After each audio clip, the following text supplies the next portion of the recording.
Hello, everybody. Welcome to the stream today. Let me go ahead and turn that down just a little bit so you can hear me. Hope you're all doing very well today. We got a fun stream in store for you guys. We're going to go ahead and be taking the LevelUp version 2 Boeing 737. This will be on a holiday rush as we wrap up the travel season. Going to be taking, once again, the LevelUp V2, the 737-700 Alaska Airlines. Got to take a whole load of passengers. We're going to get back home to their families and work and everything from Portland, Oregon up to Seattle, Washington. Farron, welcome aboard. How you doing today? From Portland, we're going to go ahead and go up to Bozeman, Montana. Should be a very fun trip. A lot of passengers. Going to be a bit of a travel rush, like I said. Now, this is the LevelUp V2. Did one video in it just the other day, where I got to check it out. Haven't really checked it out too much more since then. It's a good little airplane, though. I gotta say, I'm so far liking it. We'll talk more about that en route, but I think you guys are gonna enjoy it for today. The other thing we gotta do today, besides the normal travel rush, is I gotta go ahead and test out some checklists. Okay, I'm gonna turn this music down now. Put it like, yeah, there you go. Just enough to where it's barely annoying in the background. How about that? I gotta go ahead and test out some checklists today as well that I made. So I made some checklists for the 737. Now, they're not fully complete checklists. You should not be, don't take this as, oh yeah, you should definitely go use this. What I did was I took this very long checklist I had and I trimmed out the junk and sort of fit it to make my flows, if you will. I know that in real life, yes, obviously you have to check every little thing, but for this, I figured, hey, you know what, let's trim it out a little bit, if that makes sense. So, alright, that's going to do it for the intro. We've got a very rainy flight ahead of us. I'm going to go ahead and get rid of this placeholder and show you the stream, and we can go ahead and get the flight overlay up. Brandon, how are you doing today? So we'll get the flight overlay, we'll get the mainstream overlay. There we go. Brandon, how you doing today, man? Farron and Brandon, how are you guys doing? You guys ready for this fun trip? It's really going to be just this Seattle travel rush. Now, I really thought it would be getting light out by now here in Portland. I guess there's a little bit of light. And I think what's not helping is the fact that it's going to be rainy the whole way. So let's actually, before we hop into this airplane, let's go ahead and review this this route real quick. It's interesting. So the game plan here. Did I hit fly now yet? Congrats on 60. Thank you very much, Brandon. Appreciate it. The game plan here is going to be. Hold on. Let me stream my whole screen for a second. There we go. Is depart Portland runway 10 left. Direct to Cougar, direct Craig, and then we take the Hawks 8 arrival. Seems simple enough, right? Well, here's the issue with this. I'll show you. If we go ahead and look at the arrival charts, actually let's start with the departure chart. So you think, okay, cool, no SID, we just take off and proceed on course, right? Here's the issue. Departure procedure for runway 10 left and right is going to be this head to 500 feet, then a left turn direct battleground. Then we need to hold at battleground until we have passed the minimum en route altitude or minimum crossing altitude. So here's what we did. Went over here and I pulled up the en route charts here. So this is Portland and that's battleground. So we'll depart the 10s, make that left-hand turn on course, cross battleground. Now, this is basically taking us on this airway here to Cougar. It's technically not Cougar, so I think in real life, no, we have to actually go to an off-route altitude. But since it's basically following this airway, we'll just turn on this airway. It's the Victor 23 and the Victor 287. No minimum crossing altitudes. That's this MCA right here that have been listed for it, so that's good. That means if we're heading northbound, we just have to follow this en route altitude. It's going to be 6,000 feet. So basically, we're going to proceed direct battleground, and once we're at 6,000 feet, we can then proceed direct Cougar. It should be basically on course, so we should be okay there. And then we have to deal with the arrival. And if we're not, we have to hold at if we're not at 6,000, we're gonna have to hold at battleground. But I don't think that'll happen. It's a 737. We should be fine, guys. Now for the arrival charts, we've got to look at the star here. So we're gonna be taking the Hawks 8 arrival via Craig. So we're literally starting right here at Craig. And and then we go straight to Hawks. Some altitude restrictions, we'll have to brief those in a second. We're going to brief them before we take off because this is only about a 35-minute flight, guys. This will be very quick. Bozeman's going to be longer. It's going to be about an hour and a half. So Hawks 8. Now from Hawks, we have a whole bunch of restrictions. So if we're landing on the 16s, which we will be in Seattle, we have to go take Vashon. Then from Vashon, they say lost comm procedure will be direct to Griffey. They actually listed right here. If you lose your comms, you are going direct to Griffey and then taking the ILS 16 right approach. The nice thing is with Griffey, here I'll show you 16 right.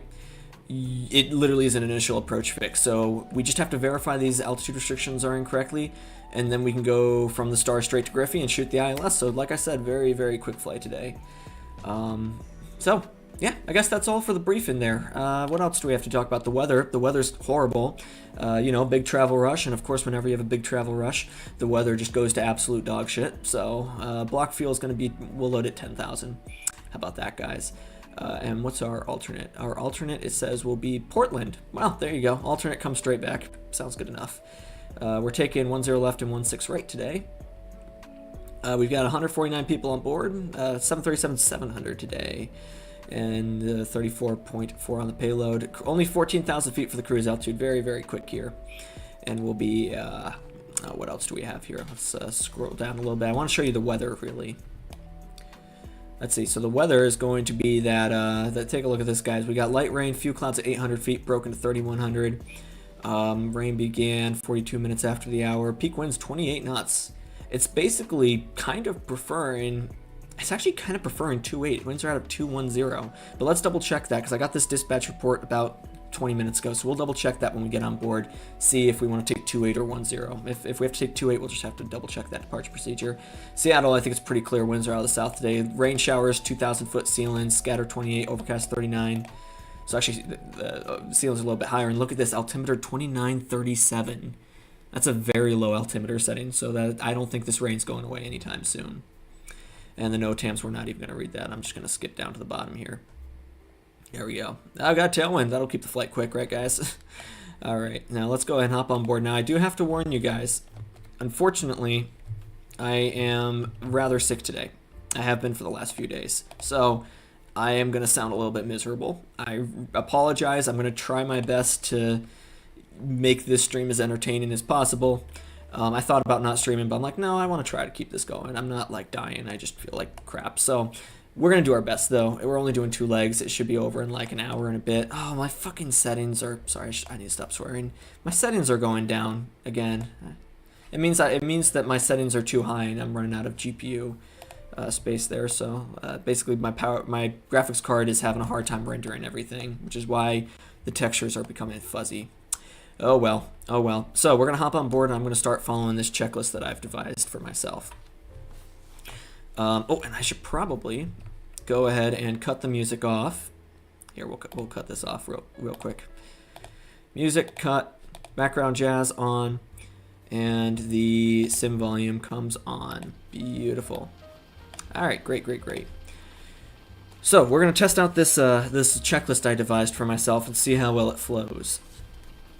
Now, the way I designed it is the first one should be like a step-by-step thing, and the rest should all just be flows and checks, if you will. So we're going to look at the checklist, verify, and do. Checklist like see and do, if you will. So the first one, throttle, we're going to check, is at idle. Flaps and speed brakes are retracted. And we'll do each of those step by step. The rest should just be I do them on my own, and then I use the checklist to make sure I actually did them. Yeah, you hate it when X-Plane textures become bad because of your GPU usage? Yeah, it's annoying. Hope you feel better. Oh, thank you. Yeah, no, I've been hoping for the last couple days that I'll be better, but yeah, we'll see. I think there's some bug going around up here in New York. Basically, everyone I know has been sick lately, so it's fine. It's not the end of the world. I've been a lot more sick before, so this is fine. Yeah, no, the texturing is annoying, but whatever. Shit happens. All right, let's go ahead and get started on these checklists. I see no more reason to lollygag. Throttle verified are idle. Flaps and speed brakes verified retracted. Gear handle verified is down. Wipers verified are off. Fuel and electric, so the fuel pump should all be off, and the electric hydraulic pumps need to be off. Your standby power needs to be guarded and closed, and it's right there. Battery is going to be on and guarded closed. Your landing gear verified down in 3 green. We're going to test the fire alarms and annunciators real quick. It should be down here. There we go. Fire alarms are working. The reason why you check that now is because there is a risk that the... why do I hear something firing up? Do you hear that like high-pitched winding sound? Maybe is it just like the standby gyros or something? Or an avionics fan? I don't know, that's weird. It's like something you'd hear in a Cessna. Gonna take your dog and buck, you'll be back 20 minutes. No worries, Brandon, you enjoy your dog walk. You go outside and get some fresh air. Better than watching the stream anyways, right? I'm just messing with you. Yeah, by all means, go have fun with that. See you in a bit. And the annunciators I just need to test as well. So lights are going to test.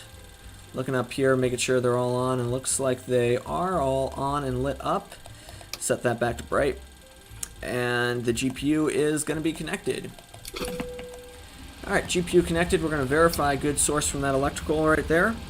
And the ground power is on. IRSs are going to be set up here to align.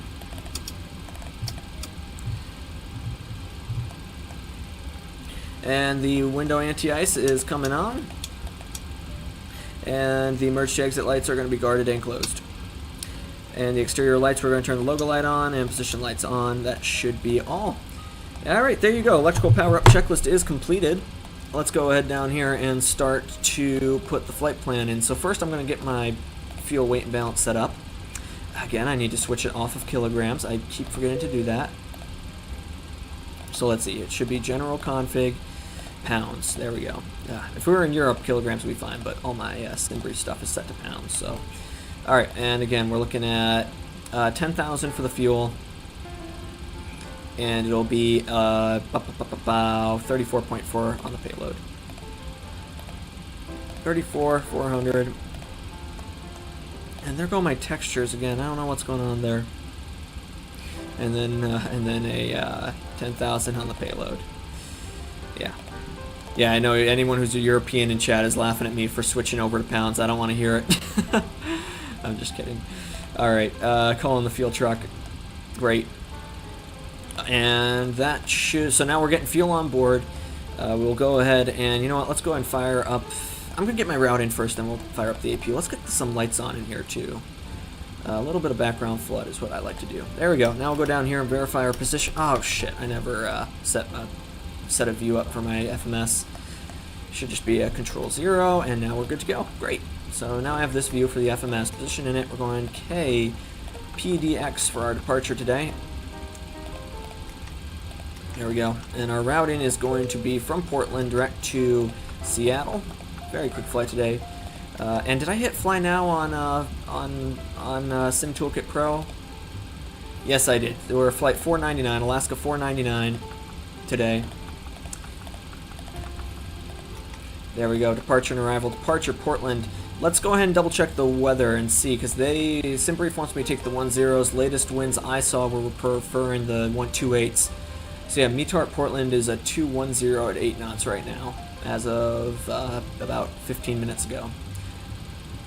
We should probably take the 28, so that's gonna throw a wrench in my plan a little bit. Let's see. We're looking at the... So, if we're looking at the departure charts... real quick also, Portland, Oregon, departure procedure for the 28s is going to be 283 to 500, and then it's the same thing to Battleground. Okay, cool. So that makes my life a little easier. And the airport diagram, I'm over at the south side right now. We should take 28 left. Alright, great. We're going to plan for 28 left, route, and then should be direct to Kuga. I believe so, right? Just gotta double check. Kuga, then Craig. Okay, great. Just Charlie, Oscar, Uniform, Golf, Alpha.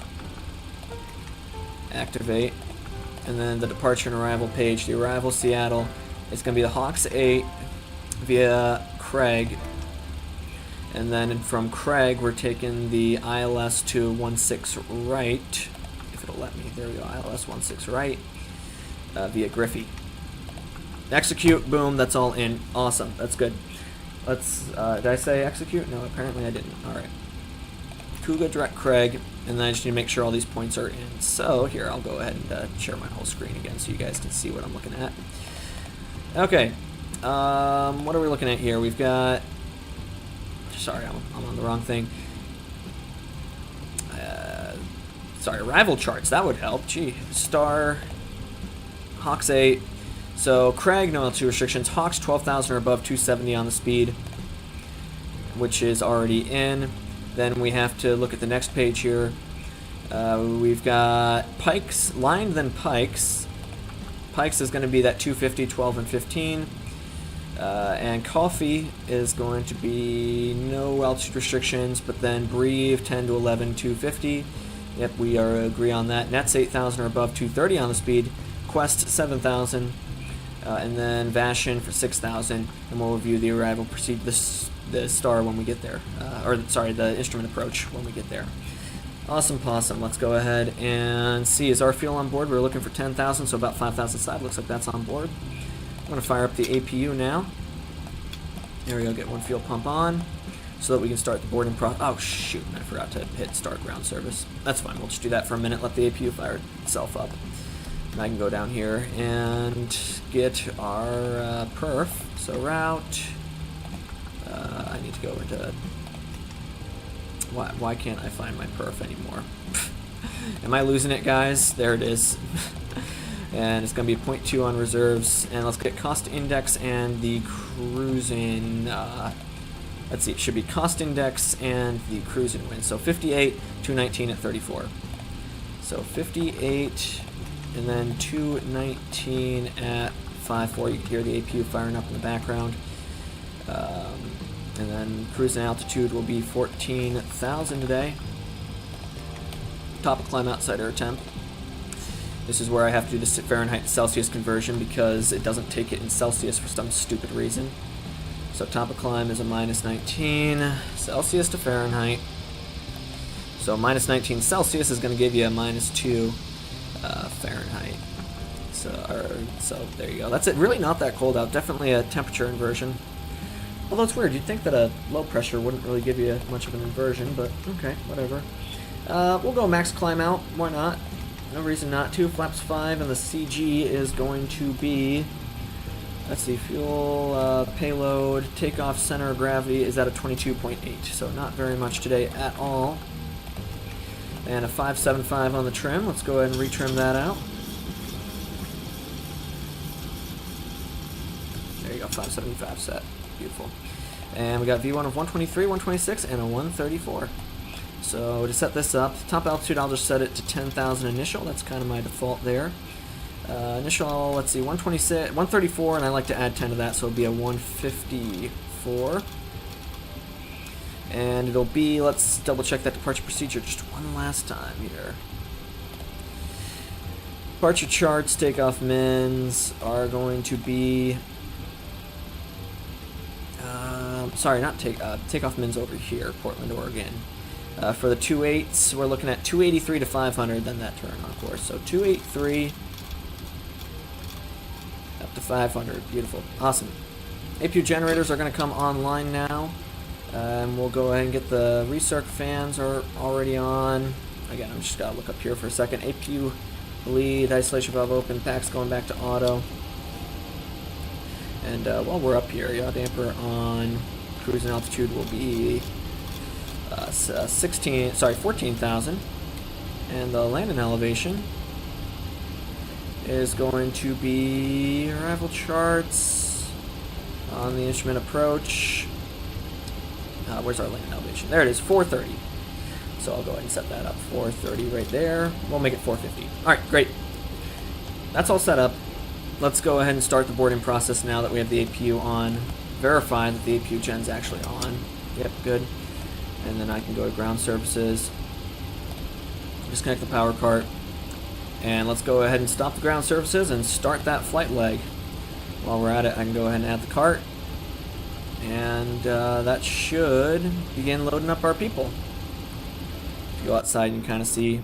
I need to set up a view out here too. There you go. They're going to pull up that that cart there, and then the bags are going to start to come on board. Here, we'll Control 7 give you guys a view here. Why is that window closed? That's annoying. and you can hear people starting to board. So that's nice. All right, I believe as they're getting on board, we can go ahead and pre-plan the pushback here. We're going to be taking the 2.8s today, so let's see, pre-plan. And so that'll have us facing right here. That'll be good. There you go. Great. And now that that's pre-planned, we can go ahead and keep going here. Oh, I need to get the ATIS as well. I already grabbed it, but I need to set my altimeters because I forgot to do that earlier. The altimeter is going to be a 29er 52 at Portland. Very, very low altimeter today. 29er 52. There we go. Great. And we'll set it all sides. 2952, 2952. And standby as well needs to be set.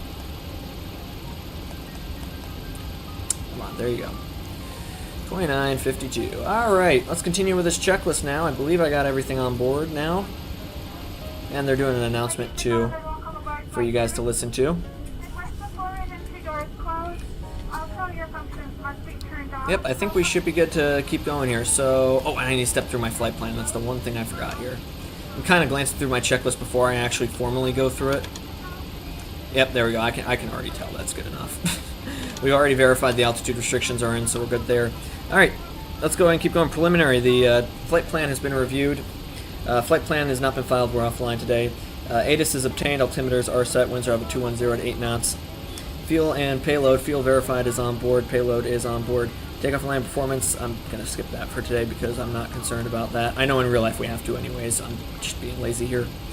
FMC, the IRS is set. The route's been verified and the perf is complete. V-speed set. Trims verified are set 575. MCP is set to that initial altitude. Runway heading and airspeed set V2 plus 20. Flight directors 1 and 2 need to come on. If I can get... Oh, no, not the autopilot disconnect. There we go, that's better. We'll get some lights on here. Transponder verified is set TARA. Overhead panel, yaw dampers verified are on. That AI voice, yeah, it's not... to be fair, it's not the worst AI voice out there. Yaw dampers verified are not as bad as the fucking Flight Factor ones. You should hear that when you have passengers on that. If you're flying the 757 passenger version, oh my god, it's horrible. I almost want to make my own voiceover for that. Pressurization panel set, the yaw dampers are on. Hydraulic panel is already set up. Next will be the before start checklist. Boys, I think we are good to get on board. What do you guys think? Let's go into ground services. Close up those cargo doors. We can get rid of these. We can get rid of the chocks and cones. Verified parking brake is set, which it is. I think we're good to get out of here, guys. And the exit door, let's go ahead and close it up, right? So once we close up, we're going to hear announcements start to go. So we got to get going. So let's do this now. Door closed. Move the chocks. We're going to call the tug. I'm going to mute the music too. Should probably set this to just stream this. Seat backs and tray tables in a full upright and locked position. Flight attendants arm your doors or apart your crossback, please. Your electronic devices should be in airplane mode. Cell phones in airplane mode, everybody. No live streaming, okay? Seatbelt sign coming on. Got everyone strapped in. Give us a ring if you need anything. There you go, and they just closed the door for us. That's great. All right, let's go through the rest. There's our tug pulling up too. Go through the rest of this. We're going to turn that beacon light on. Fuel pumps coming on. Nothing in the center tanks. Electric pumps coming on. Anti-ice is not required. Probe's going to stay off for now. And APU is online. Beautiful. We'll go through these before start engines. Departure clearance has been received. The ATIS, and we cleared ourselves because we're offline. ATIS and AWAS is verified. Let's double check that one more time. Make sure that it hasn't been updated. And no, it has not. Great. So it's still a few clouds at 2,000, 4,700-foot ceiling, temperature 10, dew points -8, 2952 on the altimeter. All right, great. That's set.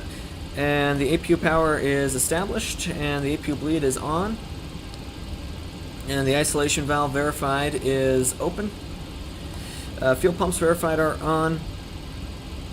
And the hydraulic panel verified is all on. Doors verified closed. If you, I believe if you just go over here and reset this, yeah, it would give you a door alert here. So we know they're closed. Secure below. Pod check completed. Steering disengaged. Standing by for brake release. Ready to push out. All right, they're ready to push out. Let me just finish this. Doors are closed. Seatbelt sign verified is on, and the pushback ground equipment verified is removed. We can just look outside. Yep, it's all removed. And we got our pushback clearance. Let's go ahead and release this parking brake. Copy. Brakes released. Cleared to start engine.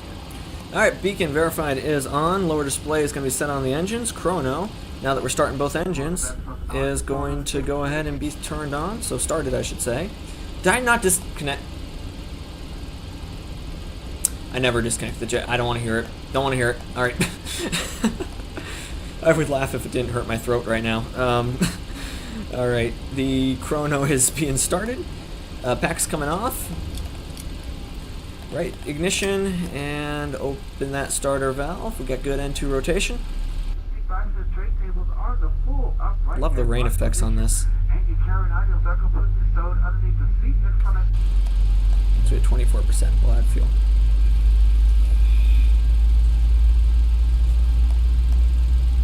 Three and a 24, beautiful.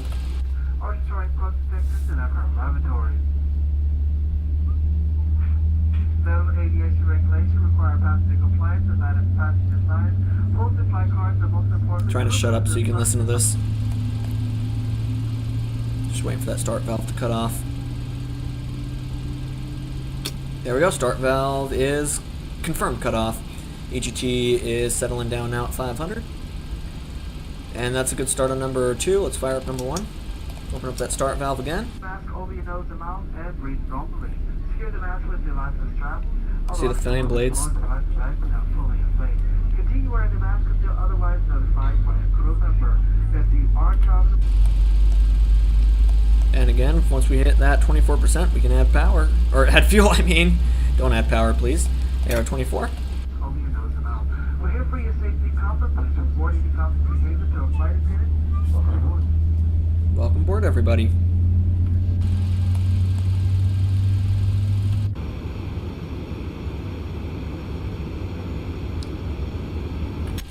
I don't know why, I just love these pushback procedures, and it looks like that engine start valve's cut off, and the engine's stabilizing. Great. Alright, let's go ahead now and do the after starts. So, go up here, verify gens 1 and 2 look good. Set brake. And they said set the brake, so we'll go ahead and do that. Bleeds, we'll go up here. Let's just do this quick flow. Probe set. Bleeds are going to be, engine bleeds are on, APU bleeds off. And we can kill the APU now. Everything else here looks good to go. And we'll do quick, let's see, auto brakes to RTO. And the systems, I need to go over to, why am I blinking out? It's right there. Don't mind me, guys. Alright, disconnecting hand signal, it's going to be left. Neutral right. Neutral back. Forward.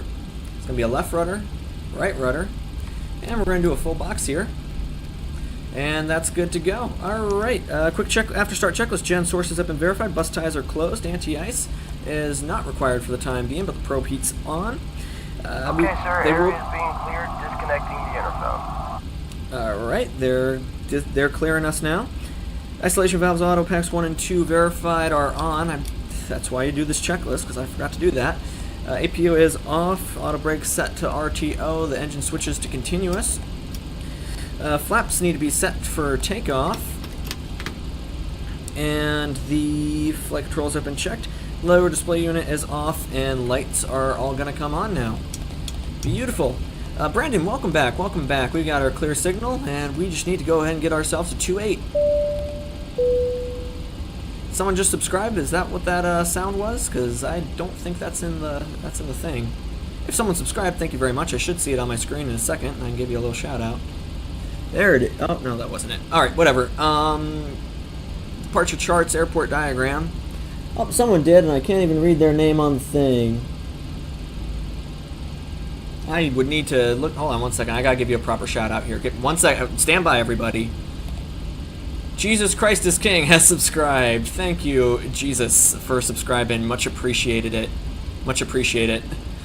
Now you get your name on the top left of my screen for the rest of the stream. So congrats, or top right of the screen, whatever it is. All right, back to the flight here. We've got a airport diagram. Not that. Where's the airport diagram here? There we go. Is going to be, oh, literally just Tango Bravo 6 Bravo. Let's do that. Awesome. Brandon, how was your dog walk there, sir? Go ahead and add some power here. Nice weather out there. Is it better than the weather I'm getting in New York right now and we're getting in Oregon? 61 subs now. Let's go, everybody. We're slowly making it. Alright, I guess I need to do my departure briefing. We're going to be taking runway 28 left today. 28 left is going to go ahead and give me 11,000 feet of runway. We 283 up to 500 feet, then a right-hand turn out direct to Battleground. Once we hit 6,000 feet, we can go ahead and proceed on course to Kuga. Oh, that reminds me, I never put Battleground in here. Shit, I need to do that. Route. Is it going to only go direct to Bravo Tango Golf? Northwest, is it gonna... Fuck, I might have fucked that up. We're gonna need to fix that. I fucked this up, guys. Right now it wants to give me a vector direct to Craig. Folks, we need to fix something. I was gonna let him run around for a bit, but there was another dog and he's very yappy. Is the other dog yappy or is your dog yappy? Because my dog will like run up to other dogs and then, oh shit, I messed this up. Direct to Bravo Tango Golf. Nope, that's just screwing it up even more. Fuck. This is a problem. And I can't delete this next waypoint. Can I go direct to... Okay, we're going to need to hold short for a little bit, and then we'll fix this flight plan real quick. But let's get to the end here. Again, it's going to be... So to finish the departure briefing, before I screw this up, the departure briefing is going to be normal departure, 283 up to 500 feet. Then we'll make that right-hand turn direct Battleground. Once we pass 6,000 feet, we can proceed direct Kuga. Anything before 80 knots, we stop on the runway. Once we pass 80 knots, we will be only stopping for an engine failure or fire. Once we hit a V1, let me just go ahead and get my perf in up here. I believe it was a 123. Yep, 123. We are committed to takeoff, rotate 126, and climb out at or above 134. V1 123, VR 126, V2 of 134, and show altitude 10,000 feet. Heading will be 283, and then that right turn. The other dog, neither I nor my dog has great, very good relationship with them. Yeah. Seems like it's the yappy. Yeah, you know what? I've seen a few dogs like that. My dog doesn't yap much. She just sits around and I don't want to say annoys me, but just like she'll try to run up to other dogs to be friendly with them, but she doesn't really know when the other dog wants to actually interact with them. Sometimes the dogs yell at her back, so that's how that goes. Yeah, we fucked this flight plan up. I guess, and I can't. I think we're gonna need to erase this flight plan, guys. Yeah, right now it's set up as direct to Craig, which is not good. All right, that's fine. It literally takes like 30 seconds to fix this route, and we're almost at the end of the runway here, anyways. Auto throttle needs to be armed. Everything else is good to go. Great. Very quick flight today. Hey, there's a 727 over there. I kind of wish that I got that 727, but I also kind of don't. I don't know. I'm not sure. All right, let's go ahead and hold here.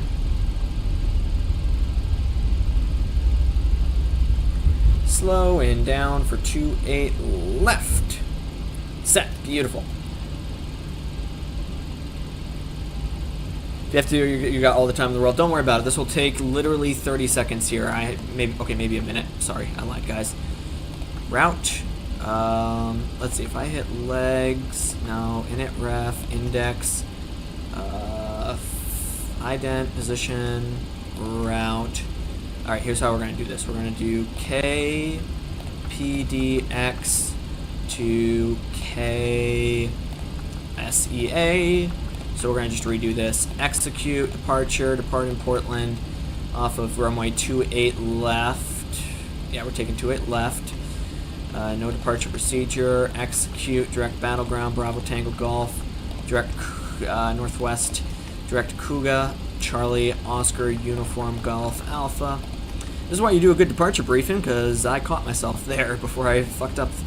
And then activate, direct to the arrival, Hawks 8, Craig transition, ILS 18 right, via Giphy, execute, legs, verify flight plan, plan mode, and it should be all the same altitude restrictions from before.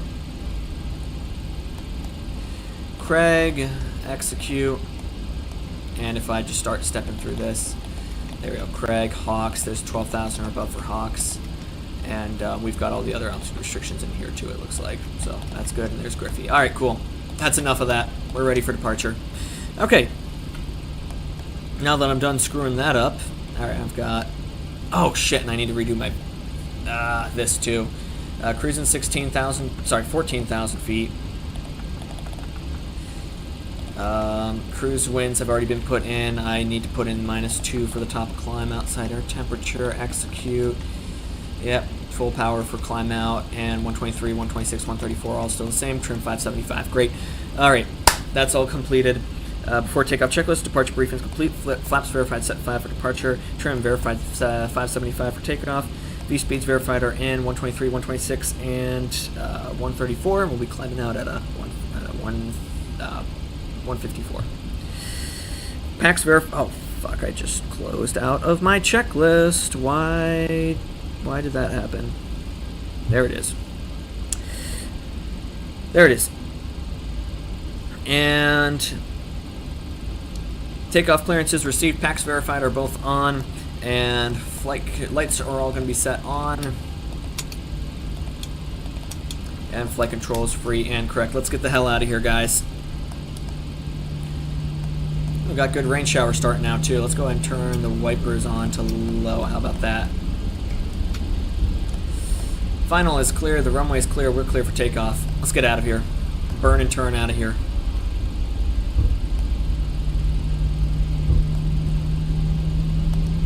Final clear. Runway clear. Let's go. And you guys will get to see this flight model in action. Up to 50%. Well, it should be 40 actually. There we go, 40% stabilized. We will go to the green. And power's set. Airspeed coming alive. 80 knots, continuing.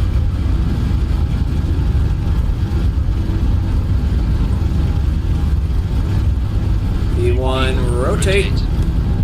V2. Ooh, good crosswind there. Positive right. Gear up. Gear up. I will set you to N1. Level change. And LNAV on. 100. And we're past 500 now. We can go ahead and start that turn on course. Sham fly it for a minute here. Why not? 1,000. Passing 1,000. Again, once we hit 6,000, then we can proceed direct Cougar. Great takeoff. Thank you very much, Farron. There's a thrust reduction. Let's turn the autopilot on. Nope, nope. It's not working. Why is that not working? Not accepting that. Okay. I'll go ahead and keep hand flying it for now then.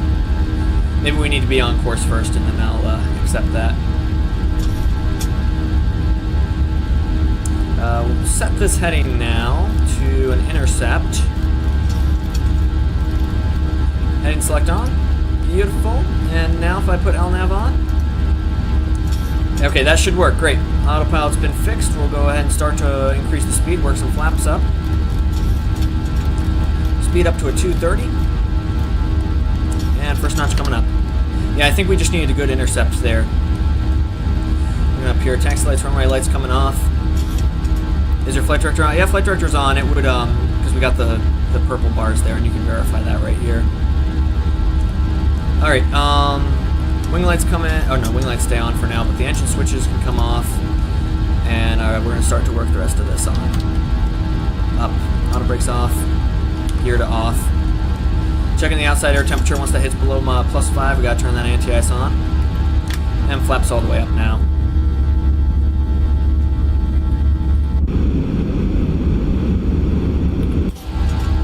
Yeah, I think we just weren't on a good intercept to put LNAV on. Because I know some planes will do that. Like if you're not aligned with the current course, it won't let you put LNAV on. Alright, after takeoff, climb checklist gear verified is retracted. Autopilot verified on, command A, flaps verified are up. And the engine starters verified are off. Packs verified are on.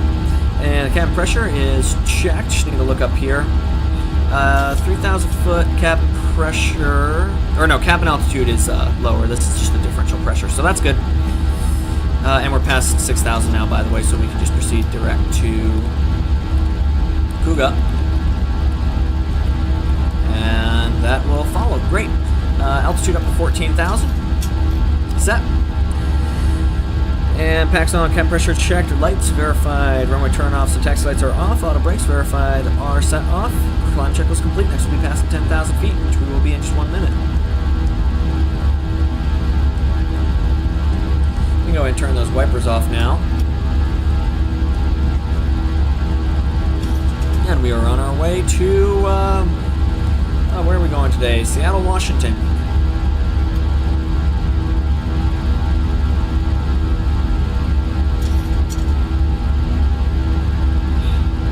And there's 10,000 feet, lights coming off.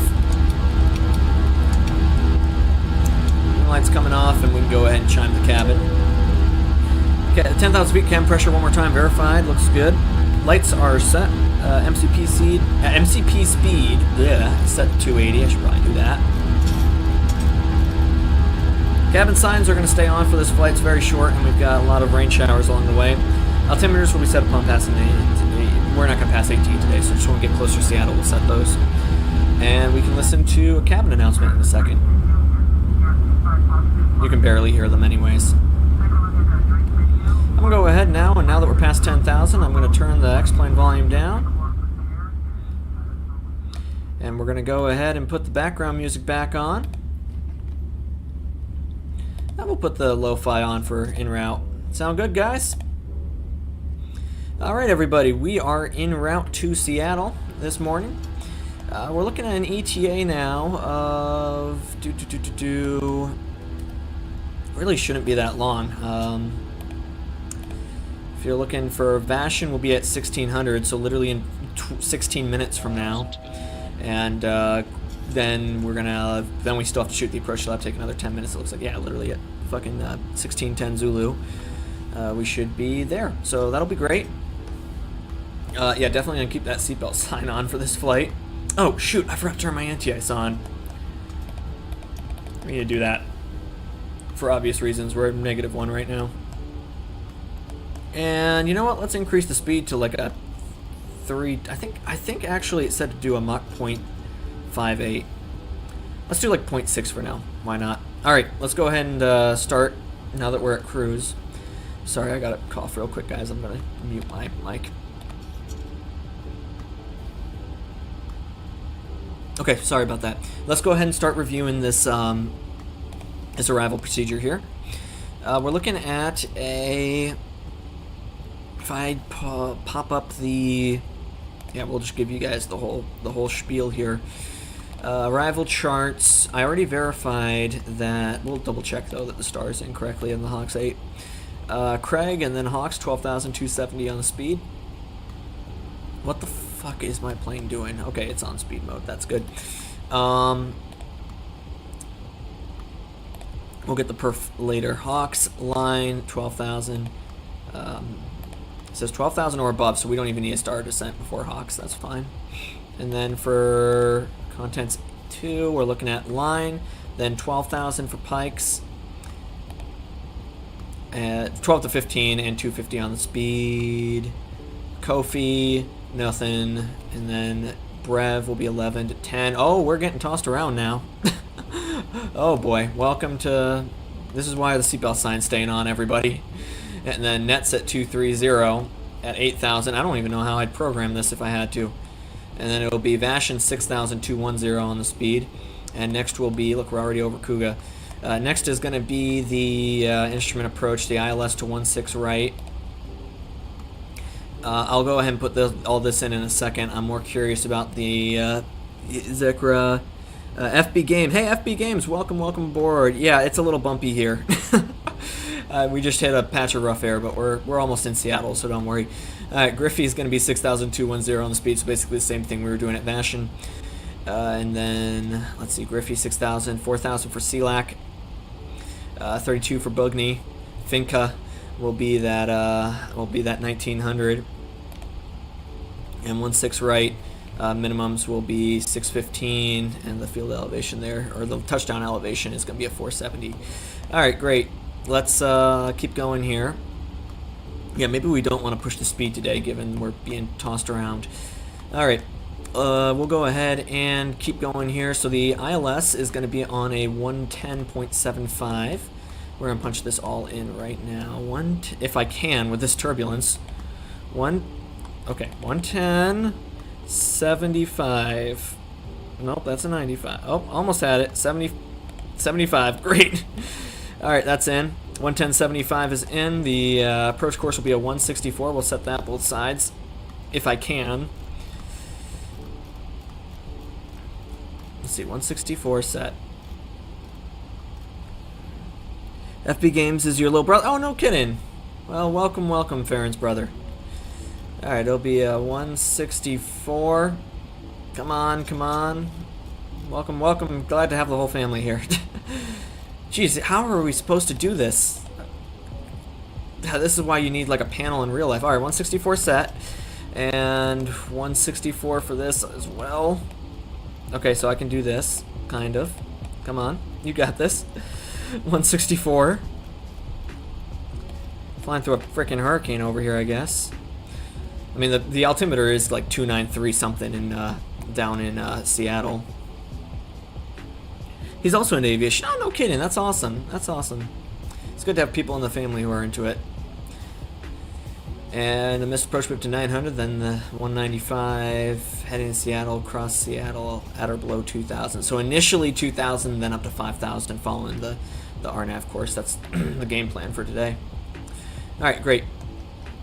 It's going to be a 12,000, so 14,000 there. Is already set. The auto brakes I'm going to set to 3, given how slippery it is. And let's go ahead and get the ATIS as well. There we go. Load. Winds at Seattle are 200 at 12 gust and 20. 7 miles visibility, rain, few 14. Overcast 36, temperature plus 8, dew point minus 7, 29 or 41. It's gone up, 2941 on the altimeter. So we'll go ahead and set that right now. If I can. 29er 4. Gee, how am I setting this? Okay, we're gonna have to wait till we're descending, guys, for the rest of these items. This is a little bit too much. But he doesn't really understand everything. He's only 7 years old. Hey, you know what? Start him young. Start him young, man. They, I think I got into this when I was like 10. And yeah, no, of course, when you're young, you're not going to understand everything. But you start picking up things over time. And by the time you're like, 16, it's like, like by the time you're ready solo, it's like, yeah, I actually know what I'm talking about. Which, I mean, I work with some college students who get into this and they don't, and they don't know.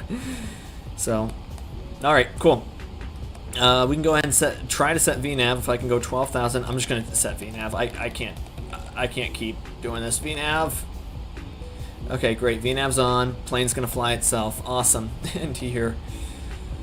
Wow, this is quite the turbulence. Anti-ice is still doing its magic right now for the time being. And then next will be before descent. I mean, we're only 20 miles out from that top of descent, so we should probably start doing this now. ATIS AWAS is obtained. The altimeters will be set once we start the descent because I can't set them right now. It's too bumpy. Approach course is set 164. FMC, we've reviewed the arrival, but I do need to get the perf. We'll use flaps 30 today. 133 for the approach. Oh, come on, 133 for the VREF. There we go. Great. VREF set. Auto brake set. Radio set. And VNAV's armed initial descent altitude is set. We'll just have to do the minimums once we get out of this turbulence. We're really just in the worst of it right now, aren't we? That's okay. That's okay. Only like a 20-minute flight. Look, you can't even see the plane from out here. Jeez. Oh, man. Well, now that we're en route, I can go ahead and put this back to X-plane. See if we have any other discussion topics. So, I've got these checklists that I'm working on. You can always request a flight level change from ATC. Yeah, we could. I'm not on VATSIM right now, so it actually technically means I could do whatever I want. Yeah, actually, you know what? Let's do that. Let's try to get down to 12,000. I was kind of thinking, oh, I'll just do what VNAV wants me to do, but let's try this descent down to 12, because I think it was a lot smoother then. This is some very unfortunate turbulence, yeah. I think it's supposed to get better when we fly eastbound out to Montana, I think. Oh, by the way, speaking of routes, Brandon, I did get your route suggestion. I read that. I like it. Good idea, especially if we find like airports that are like kind of in the middle of nowhere. Like I think, is it Fresno or like, there's some airport that's like near Yosemite that's supposed to be really nice. Oh, that's so much better. Okay, that's nicer. Yeah, bumpy ride. Yeah, no kidding. No kidding, man. Alright, okay, that's a lot better. We can put the minimums in now. So minimums were, what, 6 something? Yeah, the minimums are 615. We'll go punch that in. So, 615 for the minimums. Come on. Why am I blanking out? Oh, it's up here. I fly too many planes, guys. Barrel minimums, 615. Great. So that'll tell us when our minimums are, and I don't have to look at my altimeter. 1,000 to go. Did a couple flights. The area is just very nostalgic to you. Yeah, no, it sounds fun. I do have a plan for next stream, although I'm reconsidering it now, and I'll tell you why when we have some more time. Because I made a plan that I thought would be fun. We'll talk about it when we have a little bit more time here. But yeah, I had a plan. I thought it would be fun, and then some real life events happened that maybe make it maybe make it so this plan wouldn't be in very good taste for next stream. But we'll talk about that later. I'm debating. Gotta go get some snacks. Unacceptable. No in-flight snacks allowed. I'm kidding, Farron. You go do your thing. Alright, cool. We've got 12,000 set. We're going to re-enter this turbulence in a second, aren't we? And what was the altimeter setting again? We were looking at a 29er 41. Jesus. I was 2937 when I checked earlier, so... Yeah, not unacceptable unless it's Biscoff, exactly. 29er... Oh, flip, that's the barrow. 29er 41. Set, and we'll set all three of these guys. 29er 41. And it'll be a 29er 41 over here, too. Alright, 29er 41. All altimeters are set. Let's go double check this. ATIS is obtained. The winds, one more time. 200 at 12 gusting at 27 miles visibility. Light rain, a few clouds at 1400. Scatter 28 and overcast 36. The temperature is +8. The dew point's on -7. 29er 41 on that altimeter. So basically, it's pretty bad. It's not good at all. So we're definitely going to be taking the ILS today into runway 16 center. Or sorry, 16 right. And how much runway does that give me, by the way? 8,500 feet. Yeah, so we'll use auto brakes 3 because it's how slippery it is. Alright, ATIS is set, altimeter set, FMC, we've got our arrival and descent profile reviewed. The approach has been reviewed. Landing performance has been reviewed. Approach course is set 164, minimum set 615. Auto brakes are set 3. Radios have been set to the ILS frequency. VNAV is armed and initial descent altitude is set. We can go ahead and put VNAV back on now, actually. And that'll be the descent before descent check was complete. And we can set you down to 10,000 now. Oh wow, this plane's gonna try to go even faster. Good for you. Good airplane. Good airplane.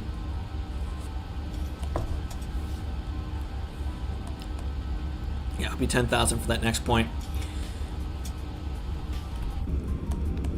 Dude, I'm liking the level up so far, guys. I mean, I know it's not perfect. My landings in this have been very floaty, if that makes sense.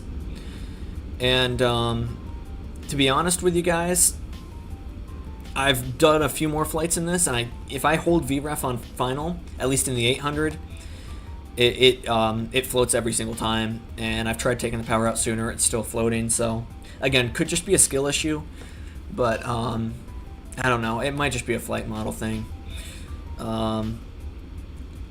We'll see about the 700. I've never landed the 700. This is my first time flying it on stream here in V2.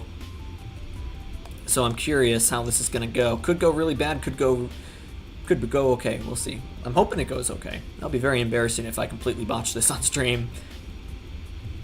I can already feel you guys bringing up my last 757 landing. I don't want to hear it.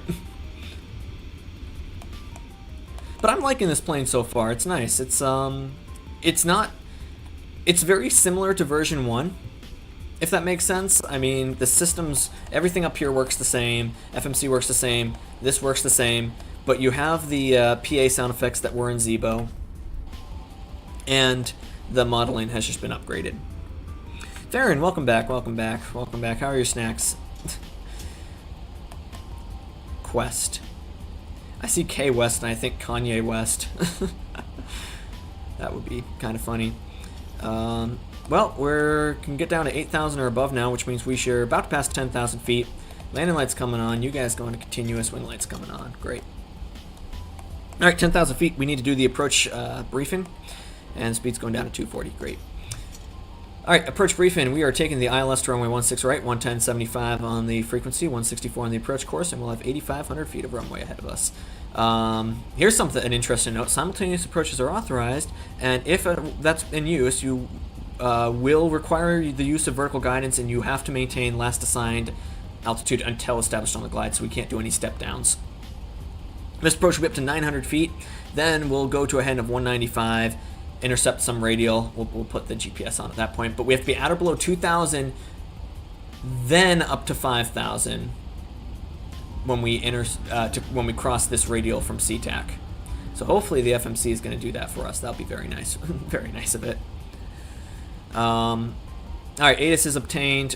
We're looking at for Griffey 6,210 on the speed.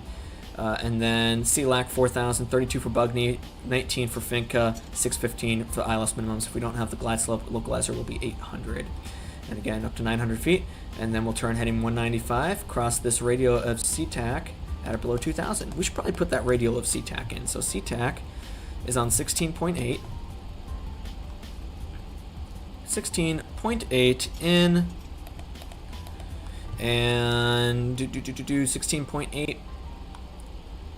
And what else do we have going on here? It'll be what's the radial again? 210. So if I go over here and put the 210 radial in here, we'll put this on number 2, and this will be ILS tracking on nav 1, VOR on track 2. So once we cross that at or below 2,000, then we can get up to 5. Sound good, guys?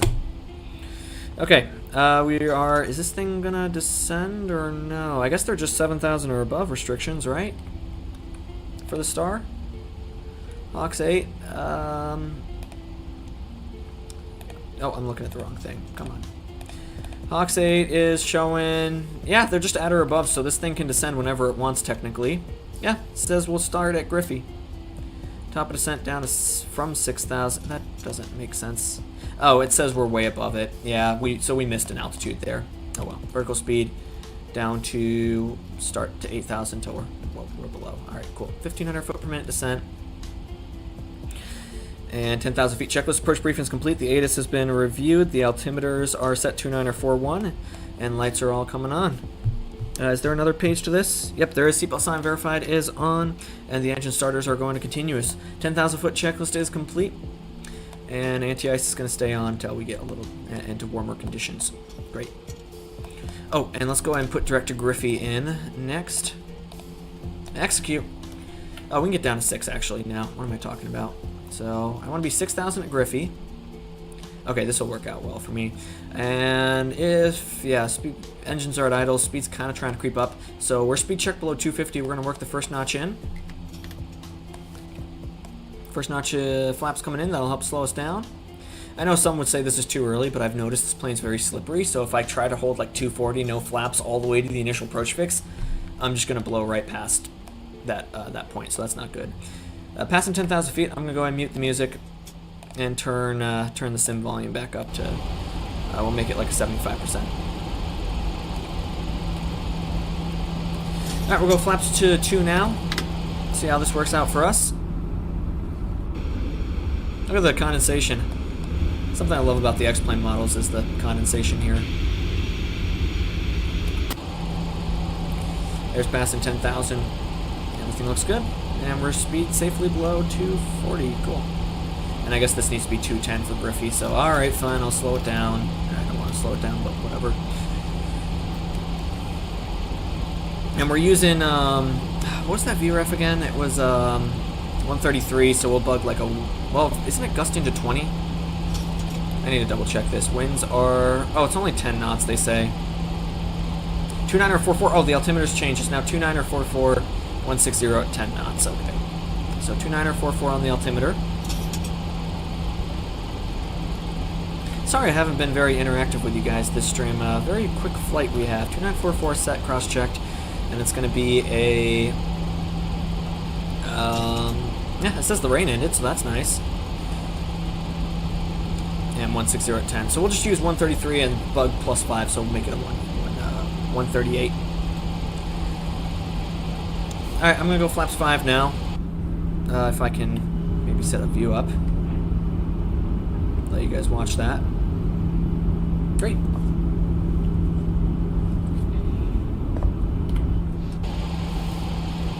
So after this, we're going to go down to 4,000 for C-Lock. And let's make sure speed brakes are armed, auto brakes are set, engine's continuous. Great.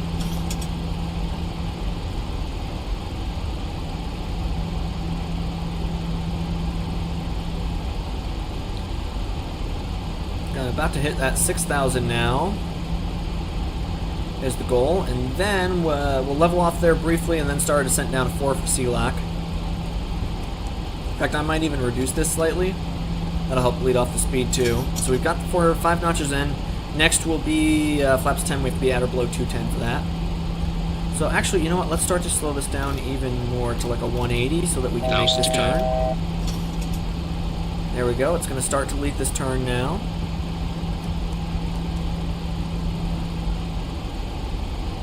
I'll get myself on my rudders here.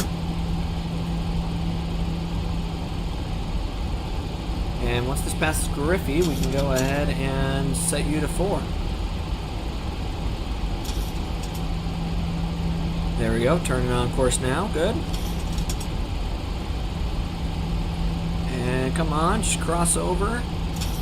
There we go, it crossed over, down to 4,000 now. Vertical speed mode, I know that's 4,100. Fix that in a second. There you go. And we've already got speed below 210. Next notch of flaps coming in. Alright, come on you. Let's set you to an intercept heading. And we've got the localizer. Good. I can see its little shadow there. So 30 minus, so 130 for the heading. That'll give me a good intercept. Max bank, please. And I just need to wait for that localizer to come alive. There it is, localizer live, VOR lock on. Yeah, I wouldn't be surprised if we overshoot this slightly. Oh well, that's fine. Shit happens. Turnoff's coming on. And if we could intercept the glide at 4, that would be pretty good. I know you're not really supposed to do that, but holy guacamole, it is freaking foggy out here. Alright, let's down to minimums, boys, let's do it. There we go, gonna round out the wings here.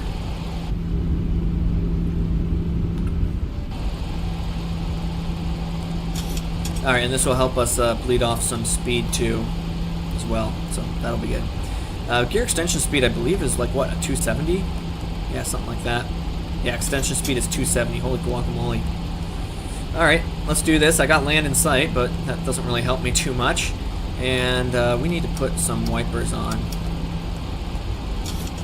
I love how the wipers aren't perfectly synced. Like, that's just something I love about the 737. You could have, like I could do this, look. Look, now it's just back and forth and back and forth. I love that. Alright, we've slowed down now. We're speed 180, and then once we're established here on the localizer, we can or on the glide, I mean, then we'll bring it down to that VREF.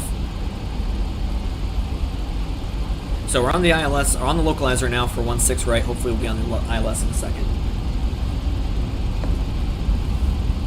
Speed brakes are armed. There's the glide coming alive. Once we're 1 dot above, we'll put approach mode on, gear down. There we go, 180, glide is alive, everybody. God, I love flying this thing in IMC. Here we go, it's moving down once again, 1 dot, approach mode, gear down. I'm getting there, nice, slowly, I don't know what's wrong with me. Slowly but surely, there you go, that's 1 dot. Approach mode armed and gear down. Once it establishes itself, we'll reduce to a 1, we're going to go ahead and reduce to a 1, whatever, a 138. There we go. Did I capture? Alright, good, captured. I see some runway lights in the distance. We're going to set you to a 138. You're working on Minecraft World with your friend? Oh, that's awesome, man. Yeah, no worries, dude. We're kind of, I've been kind of too busy anyways to really talk with chat too much, so. Alright. Flaps 15. And then we'll get flaps 30 in here in a second.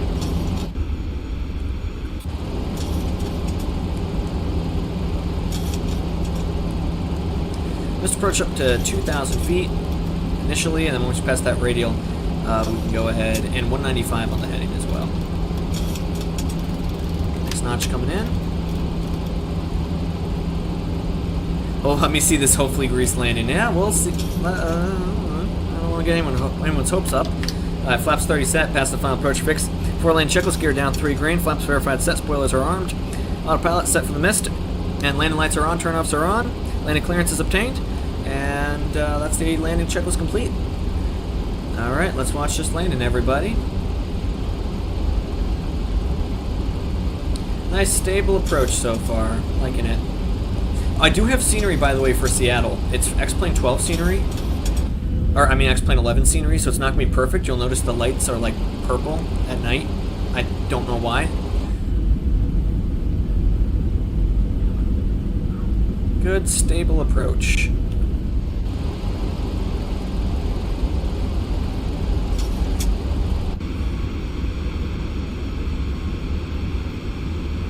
God, I love this thing. So yeah, since we have the runway in sight, disengage autopilot when we're 500 above minimum, so that'll be ILS minimums of 615, so like probably 1115 will be fine. The reason why I wait a while in conditions that are borderline like this is because I've had times where I've disengaged the autopilot and then, oh, and we're actually above freezing, I can turn the anti-ice off. And then it went back into IMC. And that's not really good. We don't want that.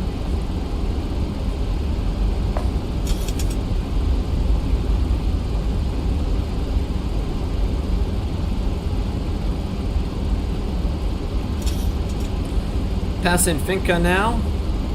Still at 138.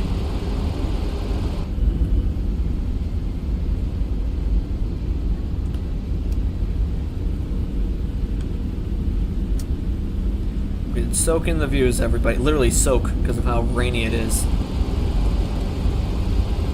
Alright, I'm going to take the auto throttle myself. The throttles myself now.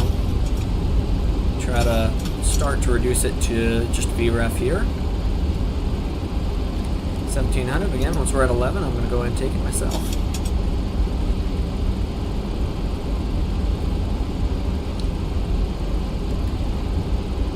Come on, a little slower than this.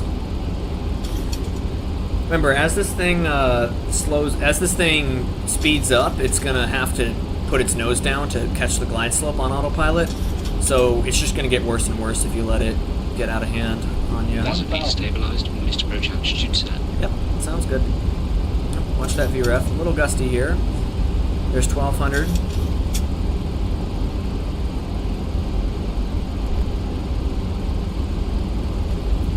Alright, there's 11. My airplane. If it'll let me. There we go. My airplane. Like hand flying this thing so far. A little bit high on the glide there. We can retrim it. Yeah, I think we just have to accept the speed's going to go up and down a little bit. 500. Alright, retrimmer. Come on.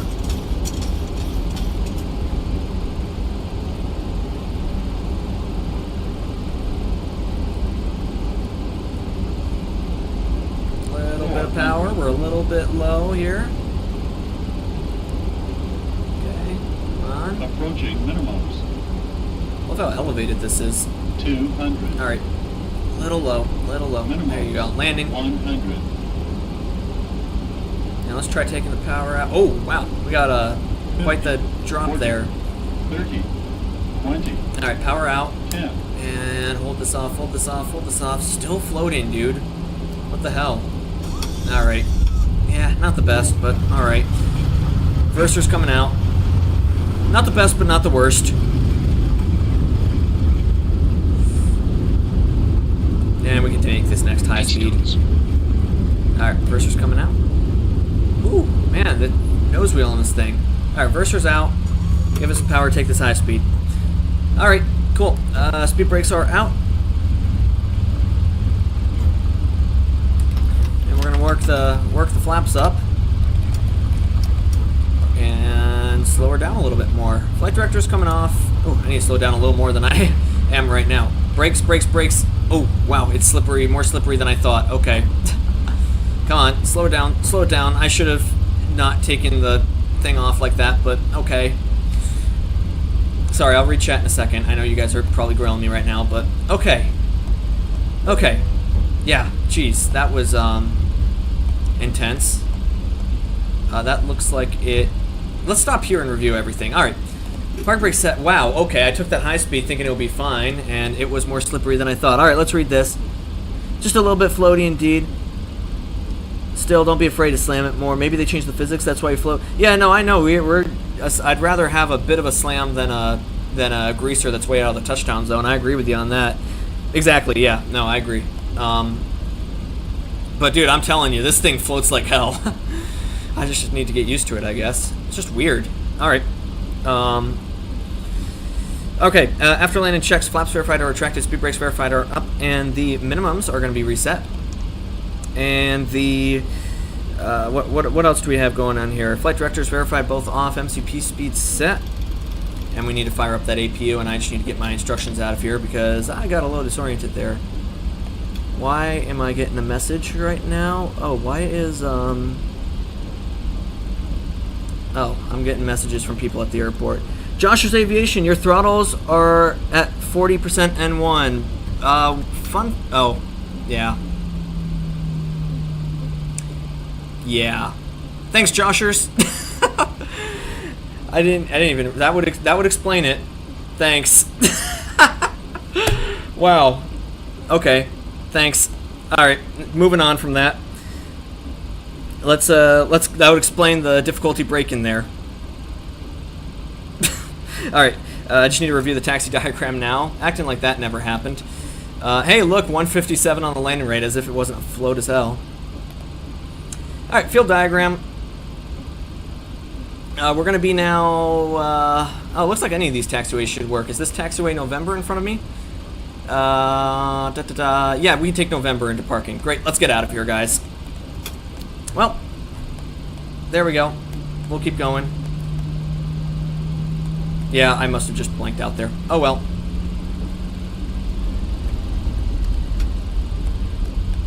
APU is coming on.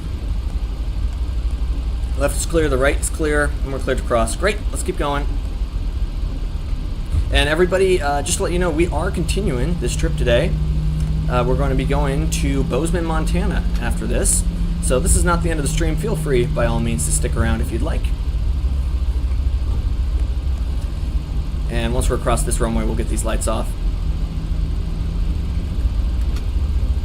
Actually, there's 2 runways to cross here, so we'll do that there. And we'll park where Alaska parks over here. Call it a day.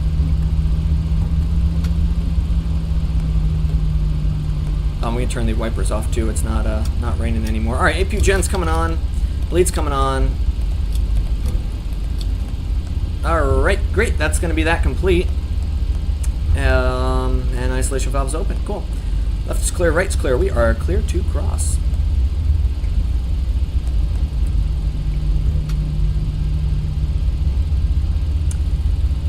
Alright.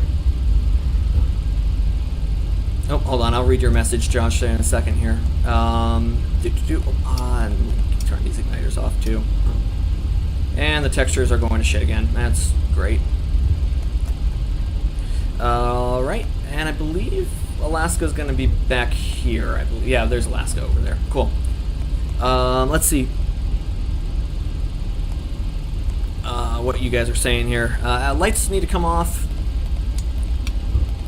There we go. Lights are off. Wing light coming off. Strobe steady. Igniters off. Cool. Alright, let's read this real quick. You guys are saying, seems the new V2 I find I need to flare a lot less than the Zebo. Seems everyone's having that same issue. Okay, that's, yeah, that would make sense, because every single landing I've done with this has been a float.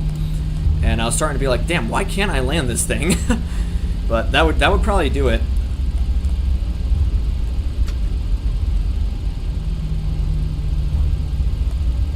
Alright, let's go ahead and park this. We can park it anywhere, I don't really care. Probably around this corner will be fine.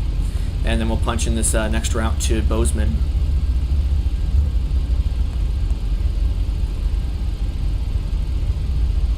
Thank you guys for the comments, by the way. I appreciate it. Appreciate the feedback there, even though I kind of made just a stupid there by leaving my throttles a little higher than I thought.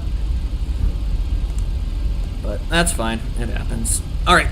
There's Alaska. We'll park on the other side of this. We'll park next to the Virgin. How about that? Go for some nostalgia here.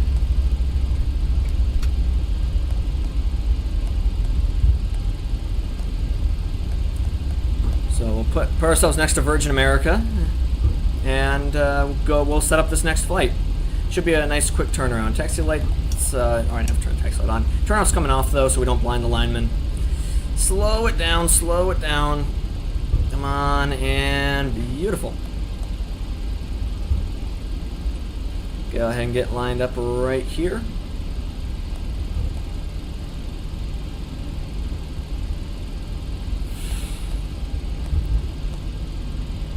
And there's the little guidance right there. And we'll go ahead and start, slow it down, hopefully hit this point right on the marker. And stop. That was a bit aggressive. Okay. Parking brake set. And we're going to go ahead and shut this engine off. So we've already got the APU on. So we'll go ahead and just turn this off. Seatbelt sign's coming off. Anti-collision light off. I know below 20%, but I'm just too lazy right now. Electric's coming. Electric hydraulics coming off. Fuel pump's coming off except for the one feeding the APU. And pitot heat needs to come off too. Alright, shutdown checklist, taxi lights, APU gen, chrono needs to be stopped. There we go, stopped. Seatbelt sign off, fuel pumps off, electric pump, and that's it for the turnaround checklist. I think the flight model is better though in V1, but still not great. I love the sounds though. Yeah, dude, sounds are amazing. Flight model, here's the thing, I don't really, I mean, obviously I have no real life 737 experience, so I don't really want to be like, oh yeah, it's definitely better or worse. I like the fact that it feels heavier. Would you agree with me on that? It feels like a heavy airplane compared to V1. Like I feel like it has more inertia to it, if that makes sense. All right. Yeah, it's not gonna let me attach the jet bridge because it's stupid. Oh well. I wish X-Plane 12 had something more similar to GSX. I know there's Sam. Yeah. I mean, I've been using this. I don't even remember what this add-on is, but we'll get the catering. We'll get the loaders. And we'll terminate the flight leg. Doors, we'll just pretend that this one is open and people are going on and off. Start the ground services. And let's get out of here. Let's keep going. And, fuel weight and balance, la la la la. Why am I looking over here? I don't know. But that's it. Cool. Everybody, let's go ahead and do this turnaround to, where are we going? Bozeman, Montana. That would do it. So we'll use our imagination for a second. I use SGES, has similar functions. Okay, I'll keep that in mind. I'll have to research that later on. All right, we'll use our imagination. Okay, this looks stupid. I'm not gonna use this view. No one's gonna click on the stream with this view. And of course, the textures default to 0 because I need to turn my settings down. All right, this will be okay for now. Let's go ahead and put the music back on. Because I know half the time jetways don't work. Everything else just looks a bit crappy and poly. Yeah, I know.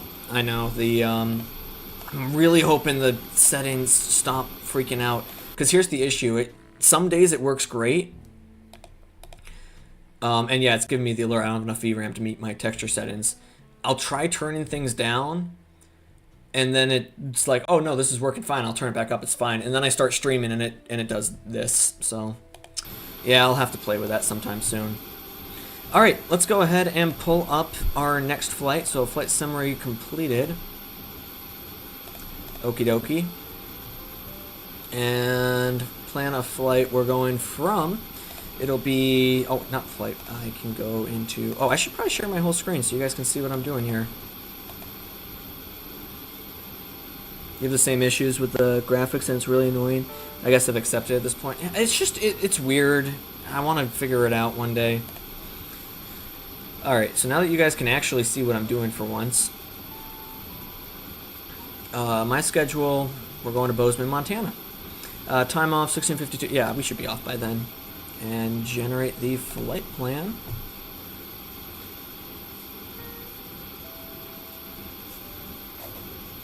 And once this generates, we'll go ahead and get the fuel on board and get going. So we've already got the airplane's electric set up, so I'm not worried about that. You really liked your idea? Oh, thank you very much, man. I'm trying to make those videos a bit more regular. Like, I've basically been doing it, like, whenever I feel like it, where I try to make a flight and turn it into a semi-cinematic video. But not like just cinematic shots, obviously still including the actual flight planning and briefing and everything.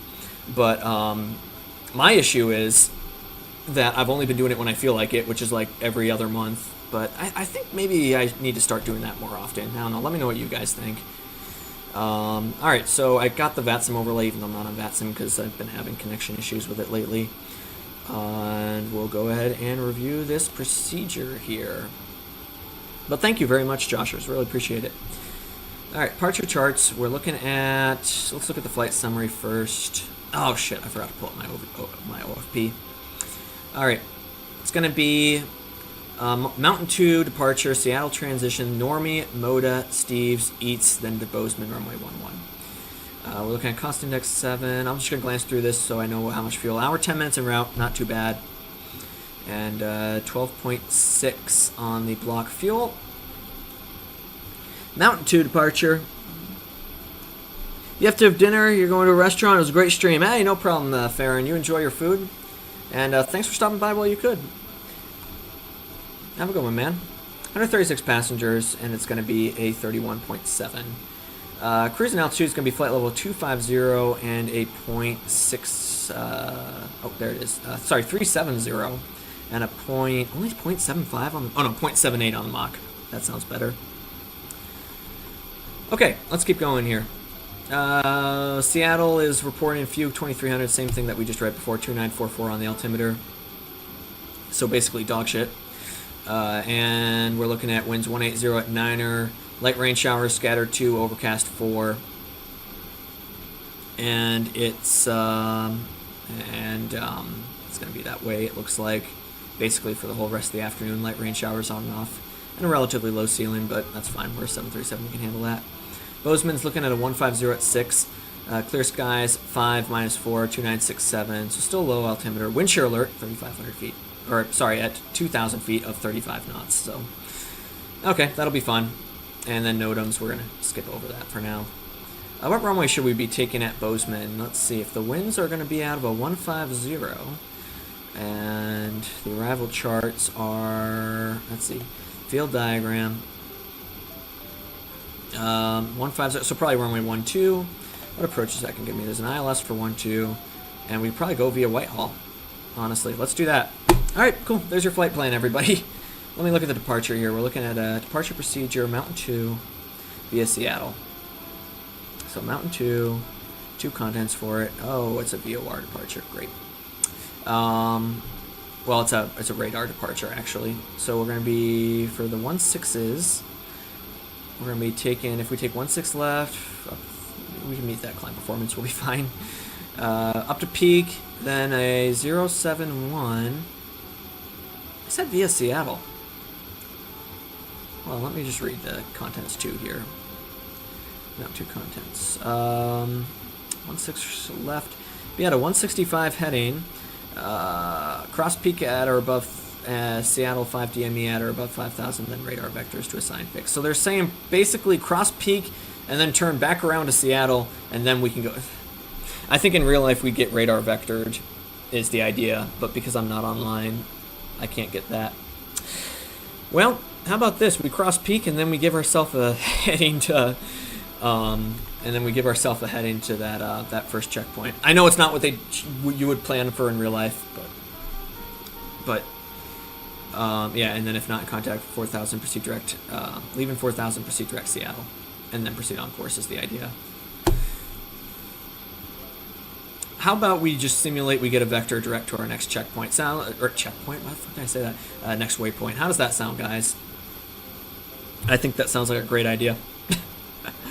I don't want to hear it. Don't want to hear it. All right, cool. Let's go hop on board and go get the fuel on board here. So fuel weight and balance. Look at that. Excellent approach rating. How was the landing? Excellent. We don't have to talk about the runway exit. Payload is... You should do an Alaskan milk run stream sometime. I did that several years ago, not on stream, just by myself. It was really fun. I'd love to do that on stream. That was a long flight, though. I did it all in one go. Yeah, no, I'd love to do that. That's a great suggestion. Thank you, Joshers. All right, let's go ahead and keep going here. Let's see now for the instrument. What am I looking for here? For my OFP, which is all the way in flight summary. I already checked this routing out and the departure and arrival procedure. We've got block fuel 12.6, and then, which is funny, it's not that much more than the fuel that we needed to get from Portland to Seattle, but whatever. And then if I take a look at this, 31.7 on the payload. 31.7 on the payload, and then fuel on board is going to be that 12.6. And we'll call the fuel truck. Great, that's going to be that. They're under the way there. I should probably reset the IRSs here. I've had some airplanes they work where I don't have to, and then some other planes I do have to. So I don't know. I'd rather just do that, honestly. Just reset them.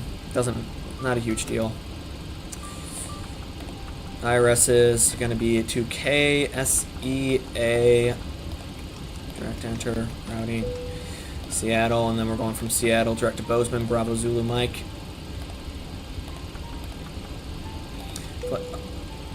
November, sorry, Bravo Zulu November, and then it will be Alaska 277 for this flight today.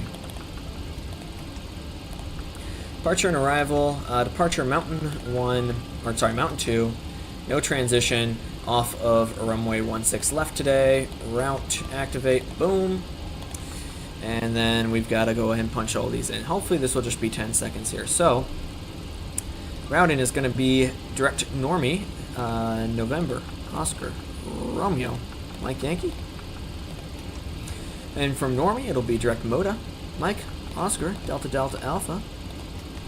From Moda it's going to be direct Steps, Sierra, Tango Echo Victor Sierra. And from Stevs, oh shoot, if I can put that in, come on, Stevs, there we go. And then from Stevs, you're looking at direct Eats Echo Alpha Tango Zulu Zulu. Have I flown the Zibo Max 8? I have not done that yet, actually.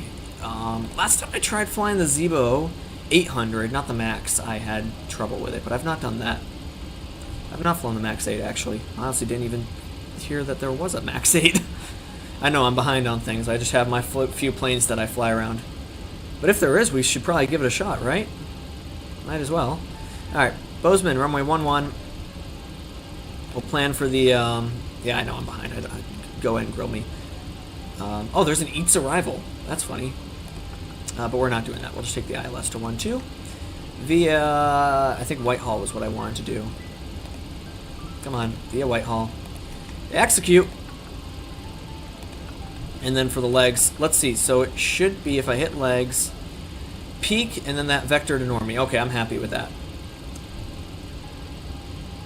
And then, hell, I didn't even know.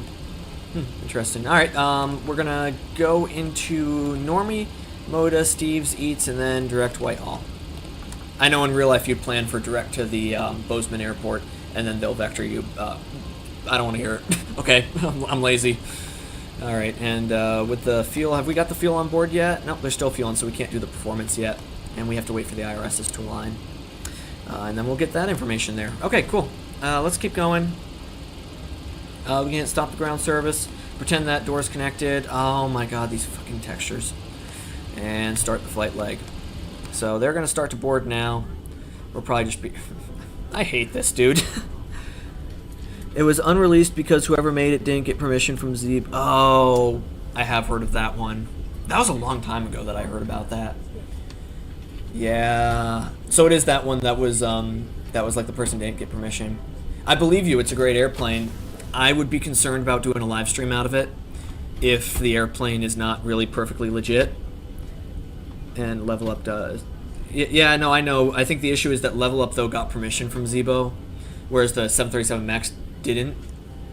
And, you know, I have to say, don't get me wrong, it would be fun to fly that. And I wouldn't have anything against anyone personally doing flights on it, but I think if I did a stream with that and the airplane isn't really perfectly legit, it's a gray area, but that's just me. Okay, cool. This is all in. Everything up here looks good. We're cruising at 37,000, I believe. Yeah, we're going pretty high today.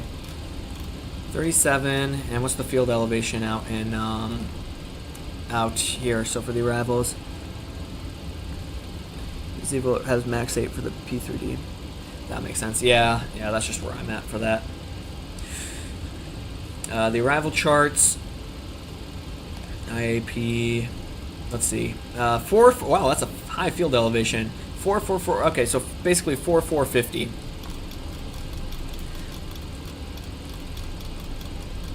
4450. There you go, and up to 37,000. Great. I can even start to put in on the initial ref here, just without putting my weight in. I can probably put my cruise altitude and things like that. So, index performance. Reserves is 0.1. Airfoil Labs is making a max 8 from the ground up. That'll be awesome. I would love that. I have the Airfoil Labs King Air, and it's awesome. So I'm going to put, and I absolutely love it. I want to make a stream with the King Air sometime soon. I just don't know how many people would watch it. But that's going to be fun when we get the max. And let me just go ahead and look over here at the rest of this OFP. We're looking at cost index of 7. Pretty low. We're being very fuel efficient today. Flight level 370. And the cruise winds are a... Oh, it's out at the top. I don't know why I'm going to 233 at 47. And top climb outside air temperature is going to be minus 52 Celsius, which is... it doesn't take... For some reason, this plane doesn't take it in Fahrenheit. Minus 62. There you go. Minus 62. Or, I mean, it doesn't take it in Celsius and you have to convert it to Fahrenheit. I know you're thinking, oh, you just do slash to get it into Celsius at the bottom. If you do that, it literally just doesn't work. Like here, I'll show you minus 52. It just says invalid. I don't know why. It's stupid. N1, we'll go full climb out, and then we'll do full for the takeoff, and then a derated climb out. How about that? Actually, no. We got a high cruising altitude. Let's go full pedal to the metal. And takeoff we'll have to do once we make sure... It looks like our fuel's on board, actually, so we can go ahead and keep doing this. Index, performance. There we go, great. Execute. All that looks good. Takeoff. Flaps 5, and the CG is set to a... Oh, come on, give me fuel weights, payload. CG is set to a 23.8 5.1. And it's the same view speeds as before, 123, 126, and a 134. Makes sense, we have a pretty similar fuel load, so that makes sense. We'll set this up. Initial altitude for the departure procedure is, let's see, Airfoil Labs. The departure. Why did I say Airfoil Labs? I'm reading chat and I'm just saying things I read in chat. Departure charts. Departure procedure.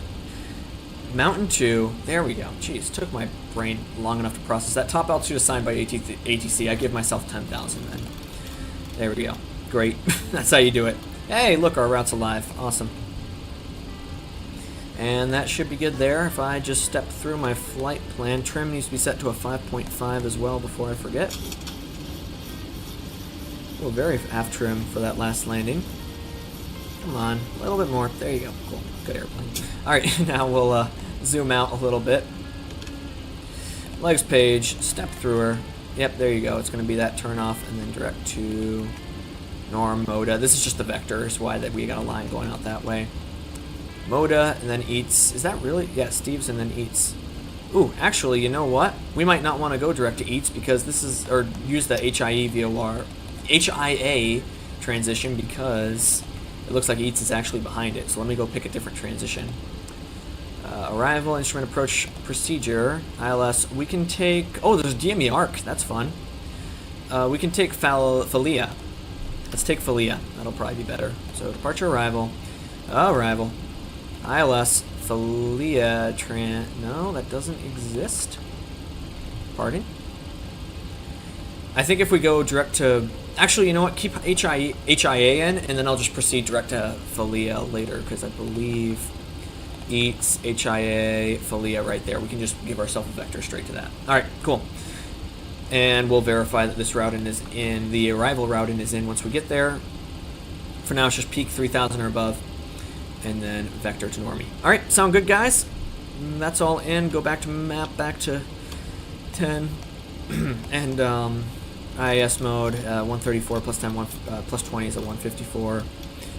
And up to 10,000. Runway heading will be that 164. Great, all set up and on standby. And I believe we're good to go. Now that we've reviewed that, I'll just go through my preliminary checks. Flight plan, OFP has been reviewed. The flight plan's been filed. It hasn't because I'm not online. ATIS and AWAS, we'll double check that right now, actually. Let's get that. That's Seattle you're looking at. Winds 190 at 10, light rain, very low visibility. Few clouds 1,000, broke at 22, 2947 on the altimeter, so we'll put 2947 in.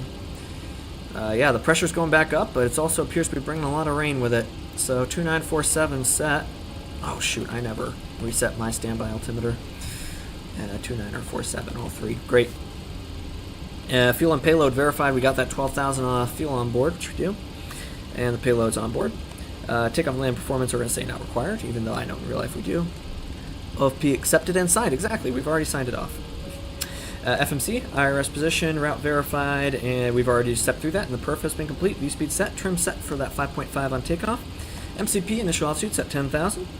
Runway heading is set to 164. Airspeed set V2 plus 20. It's going to be a 154. Flight directors verified 1 and 2 coming on. Transponder verified set TARA. I know that's the VFR squawk code. Don't want to hear it. Overhead panel pressurization already set. Yaw damper needs to come on. Input gen verified, and hydraulic panel is already set up as required. We'll go ahead and flip the electrics on for before start. All right, let's go ahead and call the fuel the pushback. And here, we'll just say start pushback, honestly. Oh, I've already been here before? Oh, no kidding. Where's my delete button? This is a new keyboard. This is a new keyboard. Give me a second, guys.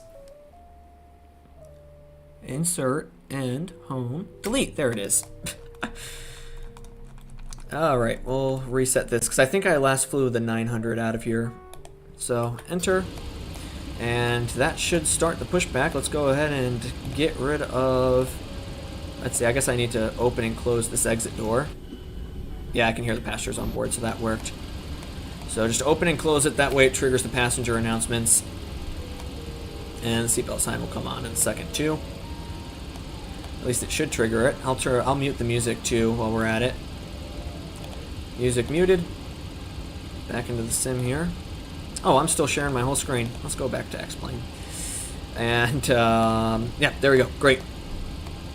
They should be driving up now. We've started the flight leg. Close up the cargo doors. Are we going to get a PA announcement? No? Okay, that's fine. Seatbelt sign coming on. You've got everyone strapped in. Give us a ring if Oh, you need no, they're anything. talking. Okay, that's good. And we'll go ahead and flip the fuel pumps on. Hydraulics coming on. Pitot heat's off for pushback, and the beacon light comes on. Make sure all the loaders are being taken care of. Catering's away, people are away, and the chocks are removed. Great. Look outside, verify. Yep, everything's brought away there. And we just gotta wait for them to hook us up now. Before start checklist, departure clearance is received. Obviously it hasn't, but we'll say it has. ASN we've verified. We just verified it a minute ago, so I'm happy there. APU power is established, and we're on the APU generator. And the APU bleed verified is on. And isolation valve is open. Fuel pumps verified are on. Anything in the center tanks? Nope, so we'll leave the center tanks off. The... Okay, Captain, all secure below. Pod check completed. Steering disengaged. Standing by for brake release. Ready to push Standing out. by for brake release. So we'll finish the checklist real quick. Truck panel verified on. Doors verified or closed. We can do that just by clicking this and make sure we don't get a door alert. Seatbelt sign verified is on. And the ground equipment verified has been removed. Pushback clearance is received. Let's go ahead and release that brake. Copy, brakes released. Clear to start engine. Alright, you gave us the clearance to start. Anti-collision light, once they start pushing us back, is coming on, which it is. Lower display verified set to the engine, and the chrono is going to be set on. And now we're ready to start up. Packs are coming off. We switch you to the right side. Open the start valve. We got good end to rotation. Where'd you find the sound pack for better pushback? I just looked up better pushback sound pack. It was the American Southwest Airlines one. I can send you a link if you want. Let me get this pushback going here first, though. 21, 22, 23, and a 24. Introducing fuel. Oh my god, he's making a PA announcement. Yep, that's how we do it. We talk over the flight times. Are you gonna push me? Oh yeah, you are. Okay, good. Just watching the engines come alive now.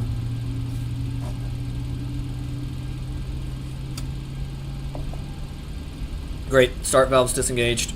EGT is chiming down now. Beautiful. The aircraft, including the lab. Let's go ahead and fire up that left side. Start valve open. Good end to rotation. Laboratory. Federal aviation regulations require passenger compliance with lighted information signs, posted placards, and crew members' instructions, including 15%.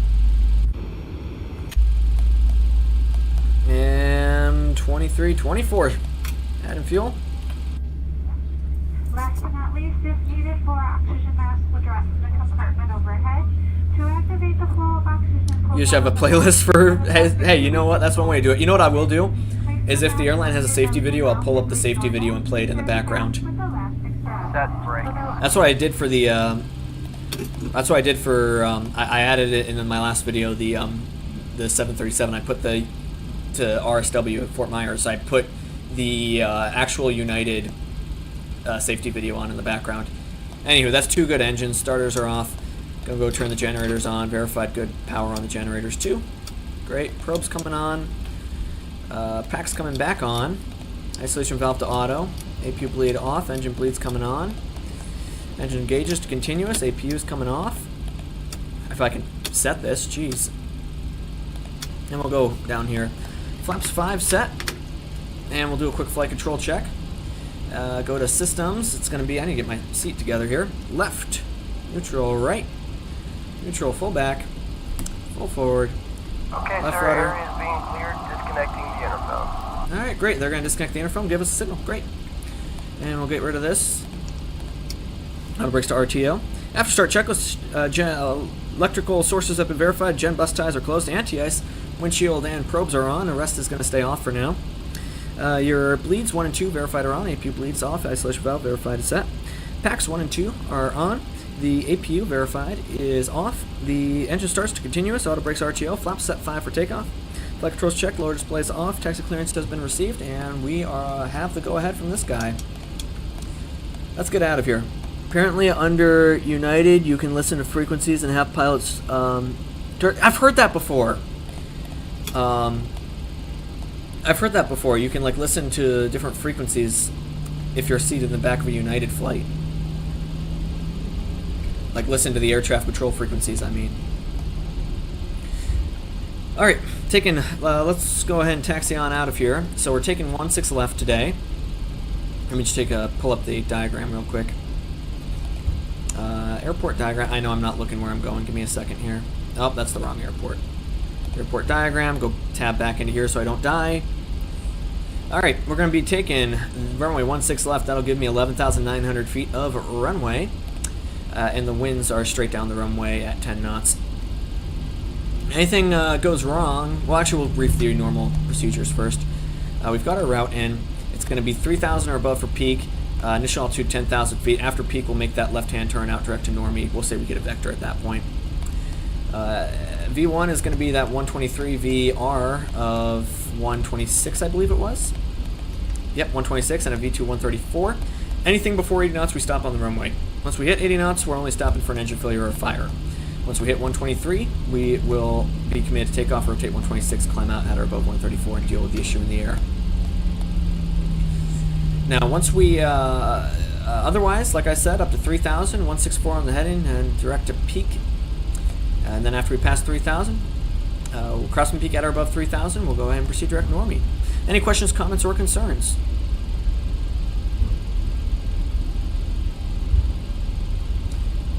Hold on. Damn, that's cool. Makes more reason for me to fly United. That's my current plan. No Southwest all the way. United versus Southwest beef going on right now. That's fine. The pay, though, the co-pilot... Okay, guys. No, I'm kidding. I'm just messing with you. All right. Autopilot's coming on. Approach mode needs to be... Why does it say approach and altitude holder on? All right. Autopilot's set up. Auto throttle's armed. Great. Next will be the before takeoff check. Now that we actually have our route in properly, though.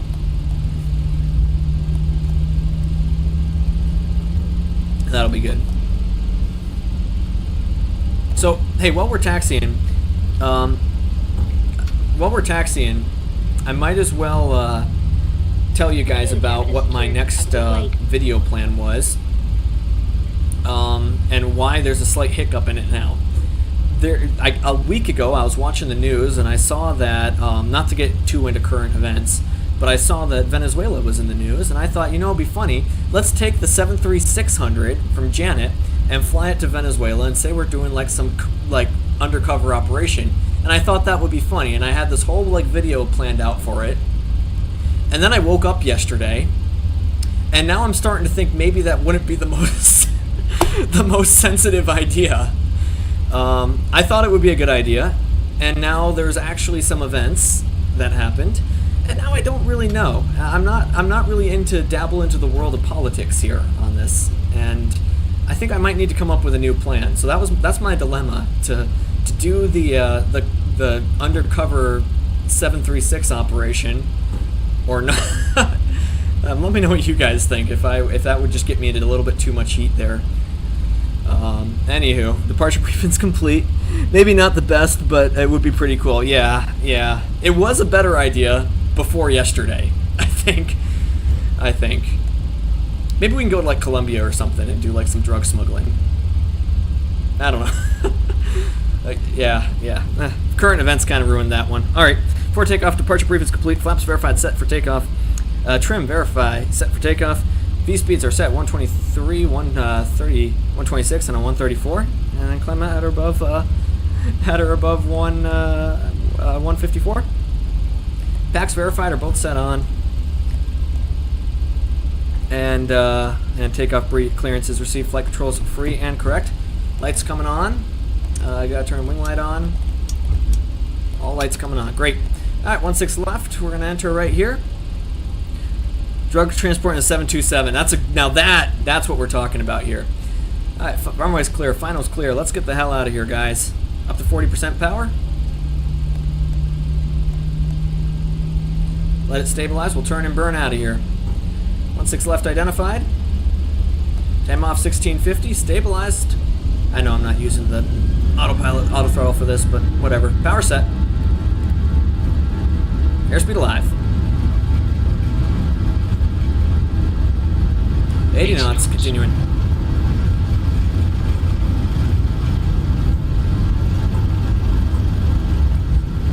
V1, rotate. Rotate. V2. And off she goes. Positive right. Gear up. Gear up.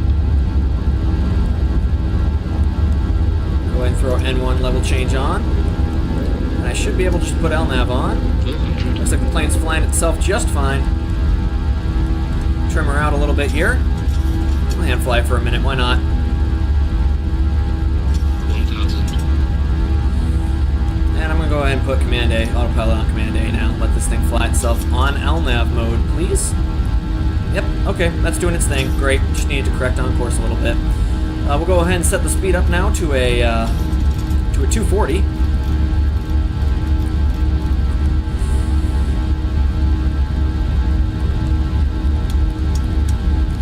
And taxi lights, runway turnoffs coming off. And as that speeds up, we'll start to work the flaps up. We're out of Seattle, everybody. Gear's going to the off position, auto brakes coming off. There we go, speed's climbing now, we'll go flaps to 2.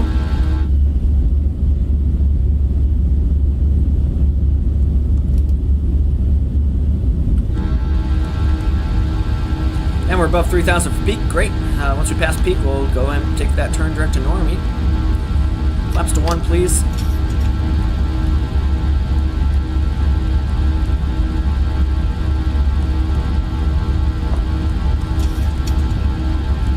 And we're going to go ahead and bring the flaps all the way up now. How's the outside air temp looking? Are we +7 so far, so no anti-ice just yet. Then peak direct normie. And we'll start to run through this climb checklist here in a second, once I see that turn is going as planned. Outside air temperature +6 now, so just keep an eye on that. Come on, are you going to make that turn out or what? There we go, starting that turn out. I'm going to set my altitude up to 370.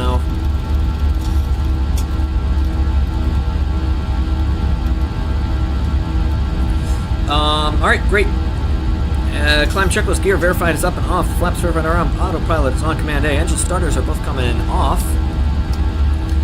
Packs verified are on. Cabin pressure is, let's see, PSI is increasing, so that's good. Lights verified are set as required. Auto brakes verified are off. Checklist complete. Do I fly on VATSIM? I have been meaning to. I used to a long time ago on this channel, and then I stopped just because at the time I was a less experienced pilot and I found it annoying. Now I feel pretty confident talking to air traffic control and filing flight plans and all that. I tried to connect to it last stream and it gave me a DNS thing. It said failed DNS return, so I need to look into that. I did a little bit of research, but I still haven't quite figured it out.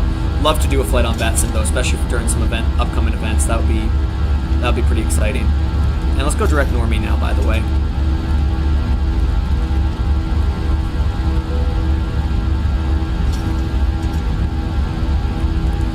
Alright, past 10,000 feet, going up to 280 on the speed. And let's see, landing lights come off. Landing light off, position lights are good, logo can come off. And just looking up here, seatbelt sign's gonna stay on until we get a little higher. Let's see, that reminds me, I did my 4th flight on VATSIM yesterday, not in a while, the nerves are back. Yeah, I think, it's funny, I would, there's a time where I'd get nervous flying on VATSIM, but I'd have no problem talking to air traffic control in real life when I fly. And I kind of looked at myself later and was like, dude, really? So, I'd be more than willing to go back on VATSIM. I just have had issues connecting to it, that's all. Alright, 10,000 feet, cabin pressure verified. Looks good. Lights verified are set. MCP speed set 280. Cabin signs are, we'll keep them on for now. And altimeters we set upon passing flight level 180. Everybody, 10,000 foot checks are complete. Let's go ahead and turn the sim volume down a little bit so I don't go deaf. Put the music back on.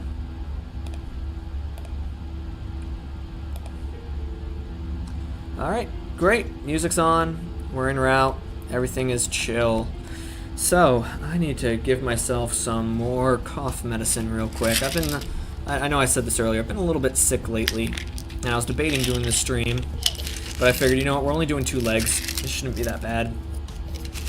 I'm not doing anything crazy, so we're on our way to Bozeman now. How's the stream looking for you guys? Do you see the overlay and everything? Is all that working well? Oh, you know, speaking of the overlay, I never put our en route radar on. Oh, why does it look like that? I like the dark version of it. Why is this white? I don't know. Oh, come on, you.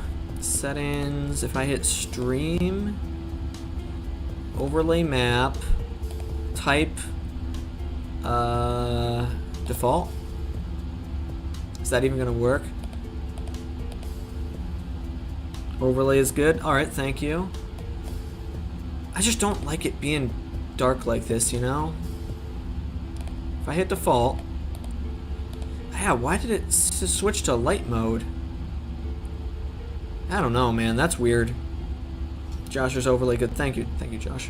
Alright, alright, passing 18, we can go ahead and set this to standard now. Outside our temperature's -9 and we're going into a cloud. I should probably throw this anti-ice on so that we don't die. That would be nice. And we'll just monitor this for the rest of the flight. Let me just take some more cough medicine and then we should be...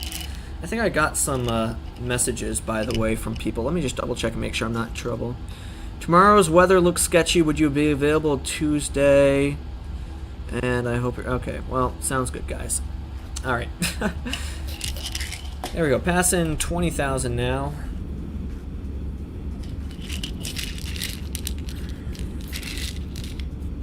There we go.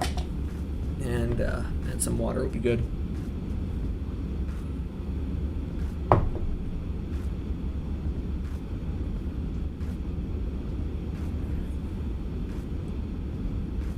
Apparently more water's needed. Jesus. Alright. What do we have to talk about? I usually create a list of things to discuss. So, here's a quick proposal if anybody's still listening to this. For videos, would you guys like to see shorter videos, like not including all the flight planning, or would you guys like let's say just focus on like takeoff, landing, approach, or anything funny that happens? Or do you guys prefer those more in-depth videos, like what I made with the RSW one? Because let me know, because personally, I gotta be honest, you guys are gonna laugh at me when I say this, I get bored of those in-depth videos, but I've noticed that the reception seems to be positive. So, and I like making them. I just, when I go back to rewatch them, I'm like, man, this feels boring. So I kind of want some feedback from this. What do you think is of the Tolis 320 CEO is $130. So that's in the realm of I do not have enough money for that. Yeah, I can't afford that. I'm sorry. Maybe one day. Maybe one day. It would be fun though. Wish I had the money for that. That's why I like the LevelUp so much. I mean, I have MSFS 2, so I could get the PMDG, but why when this thing is... I'm not going to say it's as good as PMDG, but it's free, and it's decent. You know, that's my take on it, and I've had a lot of fun flying this lately, honestly. I really like it. I'll have to leave. I wish I could say, by the way, on your last question, I think in-depth is fine, but maybe try... But you can try a video. Okay, yeah, we can maybe try both and see which one does better overall. But hey, Brandon, thank you so much for tagging along. Glad you enjoyed, and I'll see you soon. Thank you very much, man. All right, let's see where we're at here. 0.68 on the Mach, and it's climbing out on its own on Mach mode. Great. So those are just my thoughts there.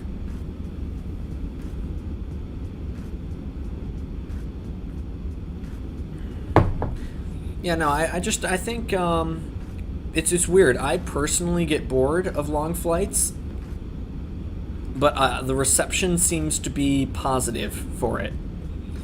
So, yeah, no, just, you know, if anybody has any thoughts, let me know. I'd say I like the longer videos. I wouldn't mind, like your most recent, but I wouldn't mind the shorter 15 minutes. Okay. So maybe sprinkle in a little bit of both is what I'm hearing. That might not be a bad idea, actually. You know, maybe do like one short video, one longer video a week. Okay, well, longer videos would be a lot, but well, maybe 2 per week is a lot, just because I do actually have a work schedule too. But yeah, I don't know, Chief. So here's a question: if we're gonna skip the Venezuela idea, given current events, maybe give it a month and then we can do some operation out there. Maybe we got to give it some time. If we're gonna skip the Venezuela episode, let's we could do the milk run like Joshua suggested. I could do that. I had another idea for a King Air flight. That could be fun. Oh, you could take a King Air on a drug running op. That would be kind of funny. Or we could, man, what else? What else could we do? There was another suggestion I got earlier today by someone in the Discord server. Who was it? Who was it who suggested something? Oh, it was Brandon earlier. He said a few Southwest stops in the West, like California, Arizona, and Oregon. But focusing on airports with good scenery. That would be good. Could do that. Because I think, don't get me wrong, I mean, if we just did like Phoenix to like San Diego to like LA, that would be kind of boring. I say as if my last flight stream wasn't Boston and Newark to Dulles. Fly to Reagan and do the river visual. I could do that, absolutely. I have old scenery for Reagan and X-Plane. So that could work. That's a really good idea. We're getting good suggestions today. I like it. But what route should we do that would be interesting? I don't really have a good CRJ. So I know last time I flew out of DCA in real life, it was on the CRJ. I was in on the Embraer and then out on the CRJ. So that wouldn't be very exciting. Direct has scenery there. Yeah, no, I have the old one for X-Plane 11. So we could do that.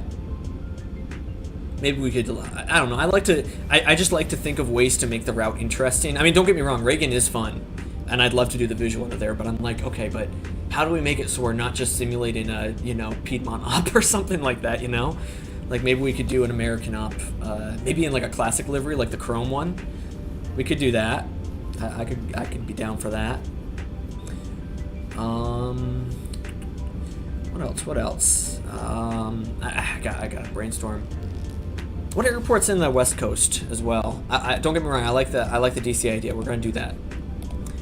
But I just want to see airports in the West Coast with commercial service. That would be interesting. What I like Truckee. Isn't Truckee like doesn't that have an airport?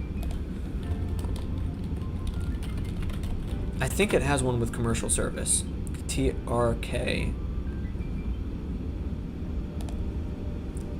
Okay, yeah, it's TRK. Hold on, we'll go to flight order real quick. Maybe it's only GA. I might be wrong here. Oh yeah, that's definitely only GA. Yeah, maybe we can keep the King Air there. That'll be fun. Burbank and Santa have cool departure procedure. I've done a Burbank departure on this channel once before. In a video, it was a Janet video. I know Janet doesn't fly there. It was fictional. And it was fun. You're right. We could definitely do that on stream. So Burbank and Santa Ana. That's SNA, right? Hold on. I think that's SNA, but Santa Ana, California Airport. Yep, it's SNA. Okay. Yeah, that would be good. Good suggestions. I gotta write this down. Hold on. We got the Milk Run. Milk Run, Burbank / SNA, and then maybe we could do like a 3-legged trip on that one. We can add another destination here later. DCA and maybe King Air out of TRK Truckee. Could do that. Okay, we're getting good ideas here. Are we at top of climb yet? No, not yet. Oh wow, this is almost like a direct route straight to Bozeman. Wow. Okay, I see how it is. We can definitely turn the anti-ice off, by the way. That would probably help our climb performance. And lights coming off too. Cool. Alright.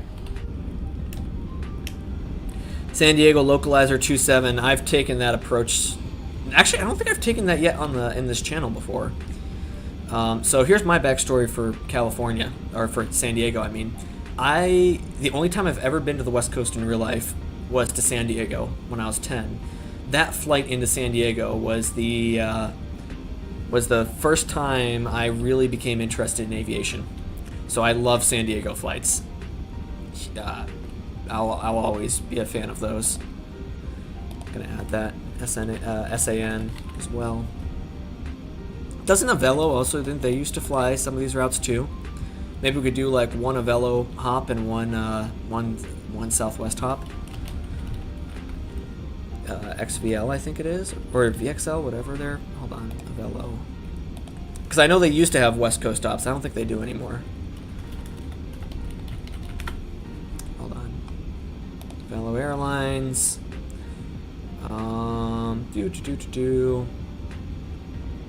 VXP is their tail number. Okay. You should recreate the flight. Okay, here's the issue. That was Delta, on a Delta 757 from Detroit to San Diego. So I could, definitely for a video we could do that. For a live stream, that would be a very long live stream. So, you know. Avelo did Burbank. Okay, so we could do that there.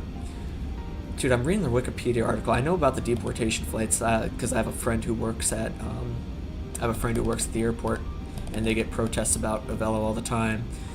Corporate affairs, and it says accidents and incidents. They had an accident? Oh no, they just had a security incident after a teacher cited vulnerability. Oh, this is just fucking security stuff, not like actually interesting stuff. Okay. Former fleet. They used to have. Wait, hold on. Oh, because Casino Express used to be Avelo, and they had 73200s. I was gonna say, what the hell are we talking about with former fleet? They've only been around for like a few years. Yeah, so we can get like the Avelo Burbank routes. That would be kind of fun. All right, let's keep going. We've got Avelo, Southwest Avelo, XVP, and I mean, I could do the San Diego route. It's such a long flight. DTW. We'd have to like plan like mini games to play on stream. Otherwise, nobody's gonna watch it. We could go, yeah, go back to that Minecraft world that we had earlier. I know Joshers doesn't remember that, but if Brandon and Farron were, they would remember that. What else? DTW to San Diego, and what else do we have here? We've got. Yeah, I mean, this is a decent list we have right now. It's not bad. We've got Burbank, Santa Ana, San Diego, DCA, King Air. Okay, I like it. So I think we got a good lineup for next videos to replace the Venezuela idea. I feel like every time I have an idea for something funny, something has to come along that makes it not funny. What the hell?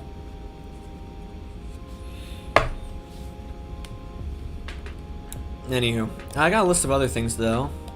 So apparently, Atlas 744 flights. With what 744? The default 747? I also have MSFS. I could do the 748 in that game. I can give the default 74 a try. I have to relearn it real quick. I watched the 744 fly by Baltimore Ravens from fly the Baltimore Ravens BWI Pittsburgh. Oh, that's cool. Yeah, that would be an idea. I'll add that. B744 charter flight. The Sparky 744. Hold on. Let me look this one up.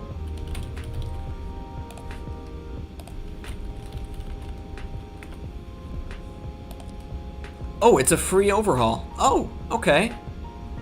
Okay, we could do this. We could make a video out of this. I like it. I like it. I haven't heard of this one. God, I'm behind. Yeah, we can give this one a shot. It's for X-Plane 12. Okay, I like that. Okay, you guys are getting good ideas here. I like it. I like it a lot. Oh, I gotta cough real quick. I have a sore throat.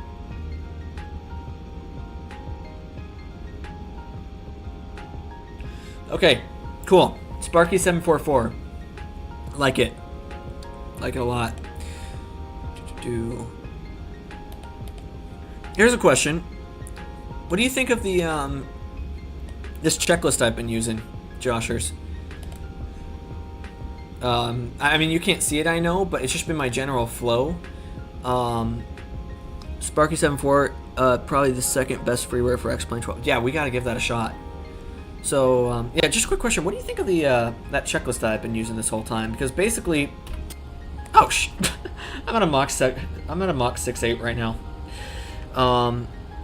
Because I wrote it myself. I wrote this checklist myself. And I know it doesn't cover literally everything. My biggest issue was I was using a checklist before that I downloaded online, and it included literally everything, which, you know, I get is realistic. But I'd be sitting here on stream going like, okay, VHF nav set normal, IRS normal, FMC normal, control normal, source auto, fuel pumps, and you're going through every single item. And it's, you know, my opinion was, don't get me wrong, in real life, yes, obviously you have to go through all this, but for the stream, I don't think anybody wants to watch that. And there's our top of descent, too. This is a longer flight than I thought it would be. Seems pretty nice, General. Not too cluttered. Yeah, thank you, thank you. That's kind of what I'm going for here. So I have a friend who said that she'd help me form it into an actual, like right now it's just a Google document, but she said she would help make it look like an actual checklist, if you will. So hopefully we can get that going a little bit. Yeah, nice quick for the stream. Exactly, because I mean, I would literally be on my early streams just sitting there item by item, and I look at the viewer count drop to like 1 because nobody wants to watch that, and the one person is just me reading chat. So yeah, all right, cool, good. Thanks for the feedback there, appreciate it. So here's something we can do en route. Apparently, I want to read through this. Apparently, the preliminary report for United 2477 has been published, and I honestly thought that wasn't. I honestly thought it already came out, but here you go. It's so they basically confirmed that the captain basically said, I don't. He basically said that he thought for sure that the braking action wasn't that bad, so he kept it going, and then ATC said, hey, keep it going, like keep the speed up all the way to the end, because he had a plane landing behind him. And then here's what happened. Was the airplane skidded off the end here. So here, we'll just take a moment to read this unless anybody else has another topic to talk about. So this is an article from the Aviation Source News. Oh, Joshua, speaking of links to things, I forgot. I was going to send you the better pushback sound back. It's this one. Can I throw it in the chat or no? Hold on, maybe I need to click on the thing. Send you the better push. There we go. Sent, and there you go. There's your better pushback. Sorry about that, man. Completely forgot about that. Okay. Yeah, the preliminary. Okay, get out of my face, please. Yeah, no problem, man. So basically, what they're saying, I gotta turn this music down. Jeez, this is gonna drive me insane. All right, quiet enough. Good. They're basically saying that the aircraft was landing on runway 27. The aircraft had slowed to taxi speed, which is around 30 knots. The crew tried to make that right turn on Sierra Charlie. So let's pull up actually Sky Vector and get the diagram for Houston out. Here, look at this. So you're landing 27. Oh, I guess you have to orient it this way for some reason. That's annoying. There's 27 right here. So they're landing on 27. And they have to keep it, they're told keep it rolling down to Sierra Charlie, which is a 90-degree exit right here.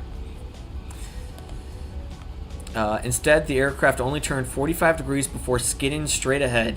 It left the pave and stopped on soft grass. The left main collapsed, and the captain was flying the aircraft while the first officer was monitoring.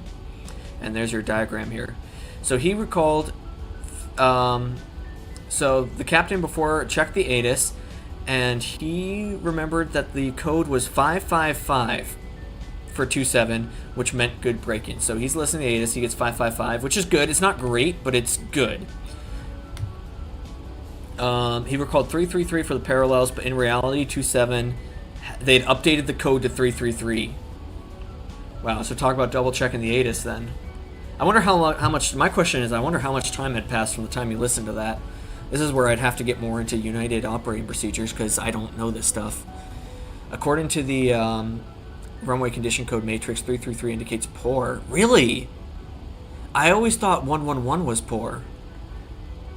Wow, so I was wrong on that. 333 indicates poor, the runway is slippery and wet, feels noticeably reduced, directional control can be challenging.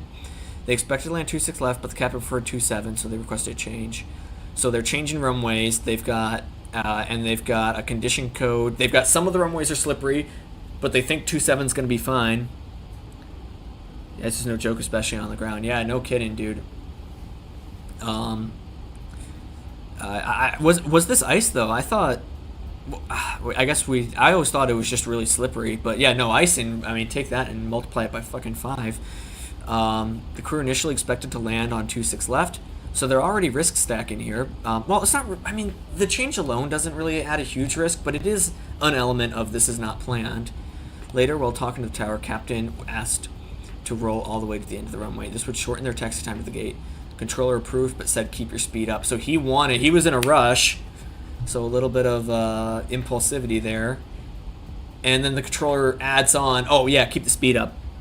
Rain, sorry. Yeah, no, it's the same idea, dude. It's I mean, yeah, this is not you're cooked. You're cooked if you're keeping the speed up here. Visual approach. Lane. So they're on an instrument approach, all the way down to 1,000 feet above the ground. Below the clouds, visibility began to improve. The captain thought the runway looked dry. And the FO said it was wet. Okay, well, that's, them talking. And then, so they're in IMC, they break out 800 feet, which is not very high. I mean, it's a little bit, but it's not super high. Wow. The action, hold on, so, and then they realize the runway looks a little bit wet, but then there's conflicting reports on what they thought. The aircraft touched down at the right speed in the proper zone, so better than my landing in Seattle. I mean, actually, I guess that was kind of the touch. Whatever. I don't want to argue about that right now. Speed brakes were deployed manually, and the crew used idle reverse. Soon after touchdown, the captain reached to retract the speed brakes. This disabled the auto brakes. He chose not to decelerate strongly at first, believing the runway was dry. So there you go. Just one after another. Talk about the Swiss cheese model. Holy crap. And then as the plane, captain, it's impulsivity combined with let's keep it rolling, combined with he didn't realize how wet the runway is. That sucks. That really sucks. The flight data recorder tells a different story, though. It shows manual braking began later, only about 4,000 feet remaining. Captain hurried to lower wings for 1,000 feet. He grew worried and pressed the brakes harder. Near the end, he decided to exit Sierra Charlie. He used the nose wheel, steering tiller, and runways to apply brake pressure. During the turn, the aircraft skidded. Shaked violently, Captain hit the brakes, but it could not be stopped, and it slid at 22 knots. Oof. That just sucks. That really sucks, and, it's funny reading this. I mean, unfortunately, the captain is at fault here, I think. I mean, we'll let the NTSB finish doing their thing. I'm just kind of speculating here. It's probably going to be captain at fault. But talk about not letting ATC push you into, taking anything that you're not comfortable with. I mean, in this case, the captain seemed to be comfortable with it. I mean, he requested Sierra Charlie, and then ATC adds on, all right, keep the speed up. So, yeah, it just sucks, dude. I feel bad for the captain, but at the same time, yeah, that's an unfortunate situation there. I was taxiing at my airport in real life the other day, and the whole airport was covered in snow. It is insane how little traction you'll get on the snow there. I mean, I knew it at the time, and I was keeping my speed nice and careful, but I was kind of surprised they left the airport open, honestly, though. It's a towered airport, and... oh, shit. It's a towered airport, and they were just like, yeah, go ahead and taxi, good luck. Similar thing happened to Southwest 1248 in Midway runway conditions airport. And you know what's hilarious? Last time I flew the Zebo, I did a flight into Midway. Not on stream. I was actually testing it out at the time.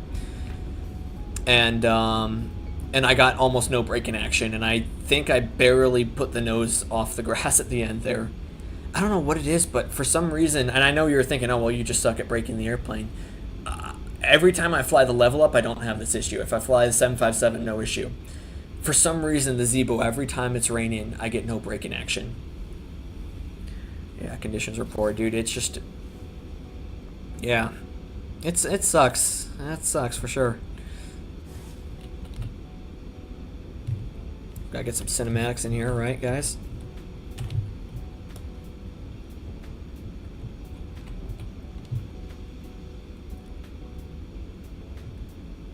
Sometimes it's fun just to shut up and look at the airplane, I think.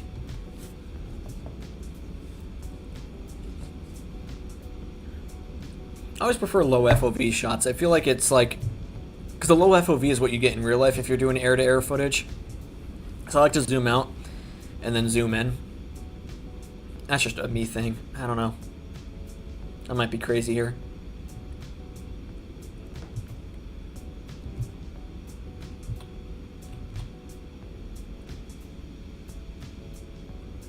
Number 612. We got the eyebrows, by the way, on this one.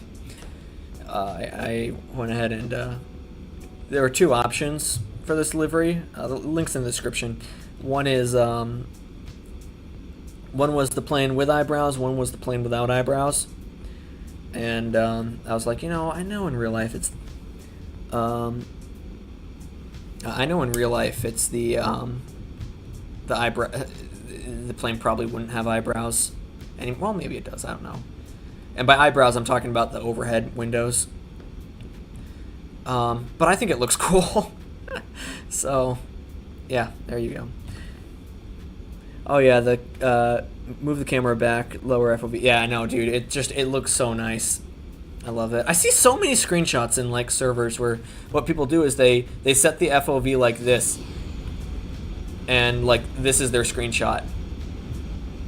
And you know, don't get me wrong, take your screenshot, do your thing. I just don't think it looks interesting, you know?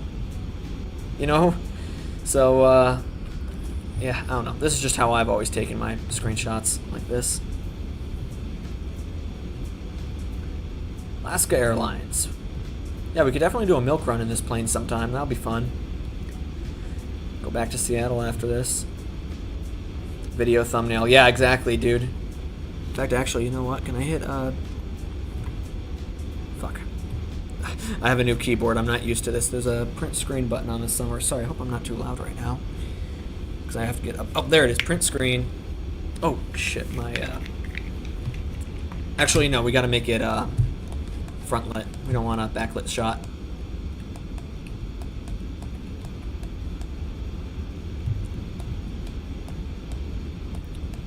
Well, this one, maybe? Ah, maybe I screwed it up. It's not good anymore.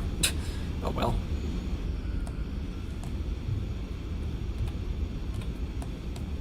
Down here, maybe. There we go. Now we're talking.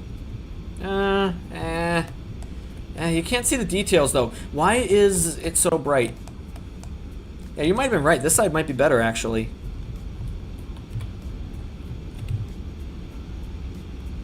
Yeah, this side might look actually nicer somehow. Yeah, I don't know.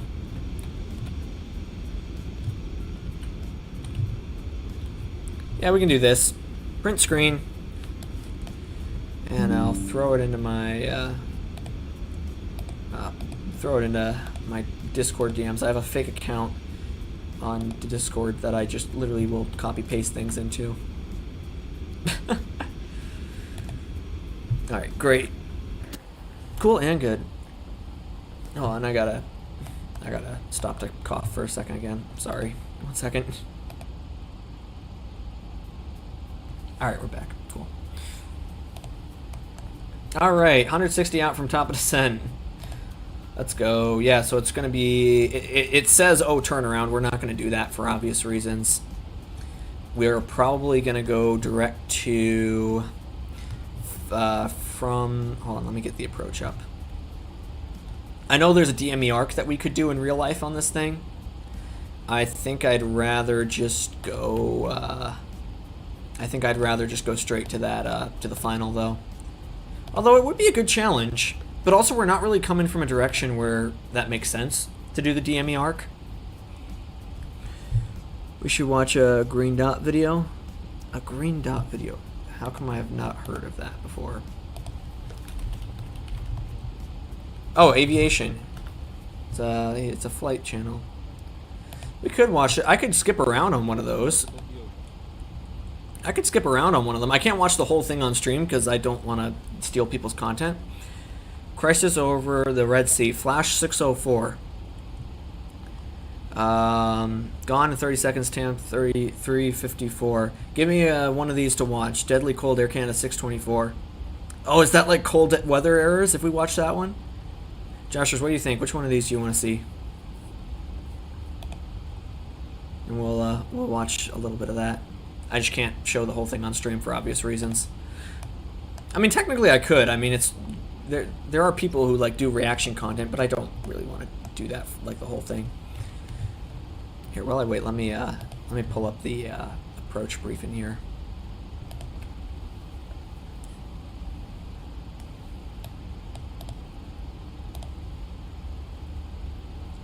Air Canada, you want to watch Air Canada? Okay, give me 1 second here. We're just going to take a look and make sure that the approach is loaded in correctly. And then we should be good to do that, because I think our top of descent is going to move closer to us when I start to program this. So if I hit flight summary, arrival charts, the approach into the ILS via Whitehall. Oh, or we could take these. These might actually be better for us. Let's take these. And that'll give me, there we go, 042 heading, and then when we are within 2.7, holy shit, this is a complicated approach. Hold on, let me just read through this real quick. 42 degrees, and then once we're within 2.7 DME from Philia, then we do and put ourselves on a 123 intercept heading. What do you guys think of that? Let's do that. So we'll go departure and arrival, ILS 12 via Thies. Nope, never mind, it's not going to let me do that. Okay, so erase, legs, keybiv. Okay, we'll just have to punch in direct to Thies from Eats. Is that going to work? All right, top of descent is now 80 miles out. Okay, cool. That moved it up. All right, let's go ahead and, yeah, let's watch the Air Canada one. Go back to streaming this whole screen here. Crisis over. Deadly Cold Air Canada. An Air Canada Airbus A320 cuts through heavy snow on its final approach to Halifax in Nova Scotia. Alright, what happened here? On the surface, all appears to be well, but the pilots have made a fatal error. Oh god, what happened? In the space what did we do? Moments, what began as a routine landing quickly turns into a fight for survival for all 138. Is it a cold weather error issue? This is the story of Air. Because I know that with Flight 624. you can basically I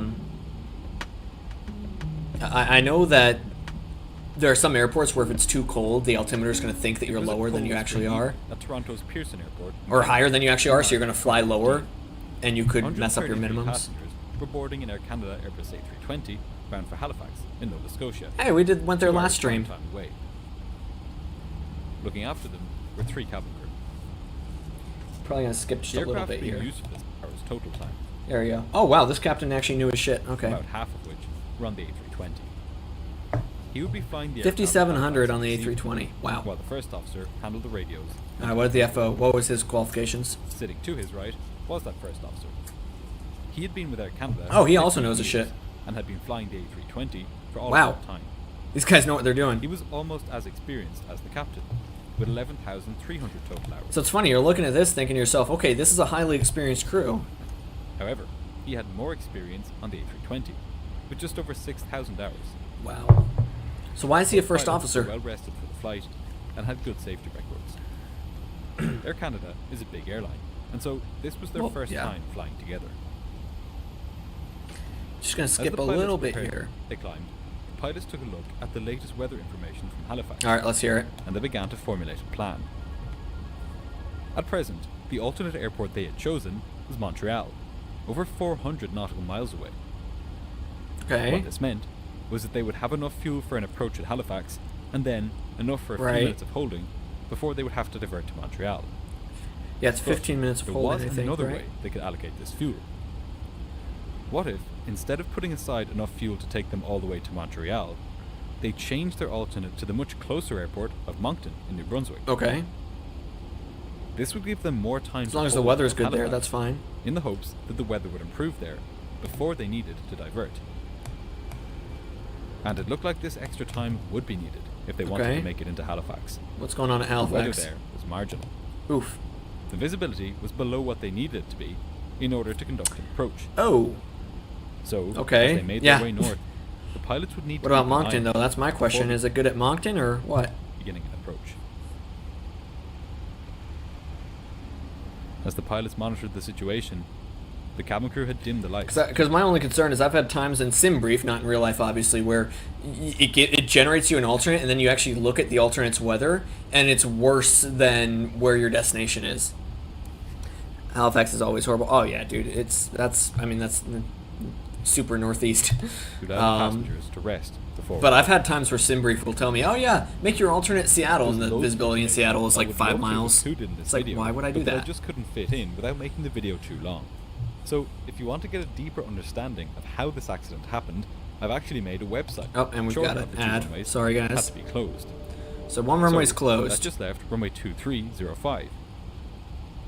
Runway 23. had Oh, a we full need to instrument get landing this. I just need to. Sorry, guys, we're gonna have to pause for a second. We're within 80 miles of top descent, so we need to review our arrival procedure here. So let's take a look. On my altitudes, just to make sure this is incorrectly, is going to be at these. We need to be. Is there an MEA here? 8,000 or above. It looks like 8,300 for this route here, but then it's 8,000 or above in the hold between Thieves and Philia. We're not actually gonna do the hold, it's no procedure turn, but we're gonna have this set up so that we're following this route basically. So 8,000 for Philia. Thieves 83 or above, 8 for Philia. Okay, I agree with that. Then Vivco will be down to 72.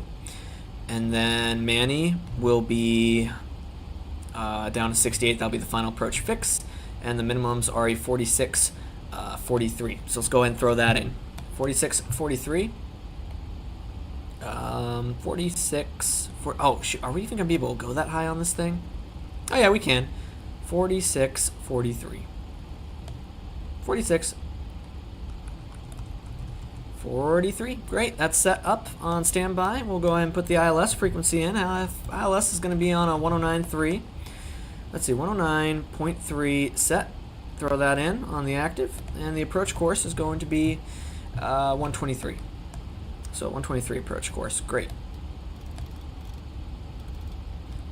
Cool and good. Set both sides, please. Even though this doesn't really matter. All right, keep going here.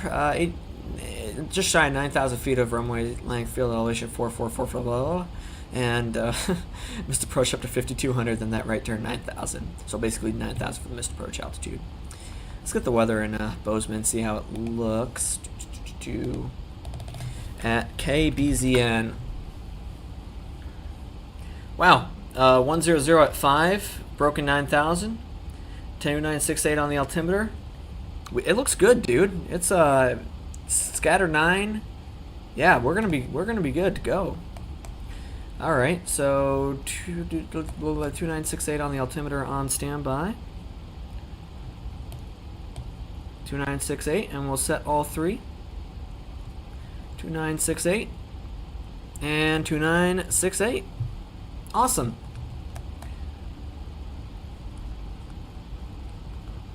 Great. Set on standby. Before descent checklist, it's going to be ATIS is obtained, the altimeter is set, FMC, we've reviewed the approach and the arrival, landing performance, I just need to grab real quick.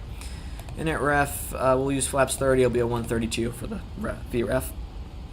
Approach course is set, minimum set auto brakes, we'll go ahead and set to 2. And the radios are set, and the VNAV will be armed, and initial descent altitude.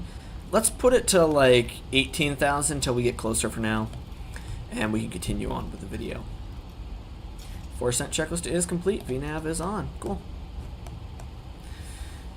Oh, it's going to slow me down to 0.74. Ew. Alright, we'll keep going now. With radio beams giving both vertical and horizontal guidance down to the runway.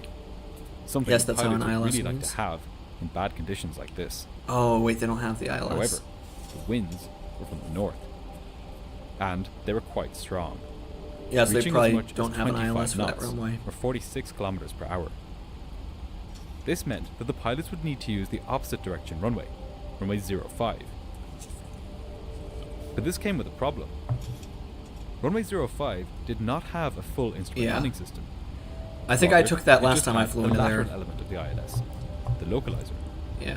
And I think the localizer What was this out of meant service as well. was that the pilots would need Last to time provide I, their not own in this, vertical but guidance when I did. based on But when their I went charts. there in the sim. Here's a copy of the approach chart they would Yep. use. The table That's at the right. top of this chart, circled in orange, showed the crew what altitude they needed to be at different At distances. different from the DMEs, runway. okay.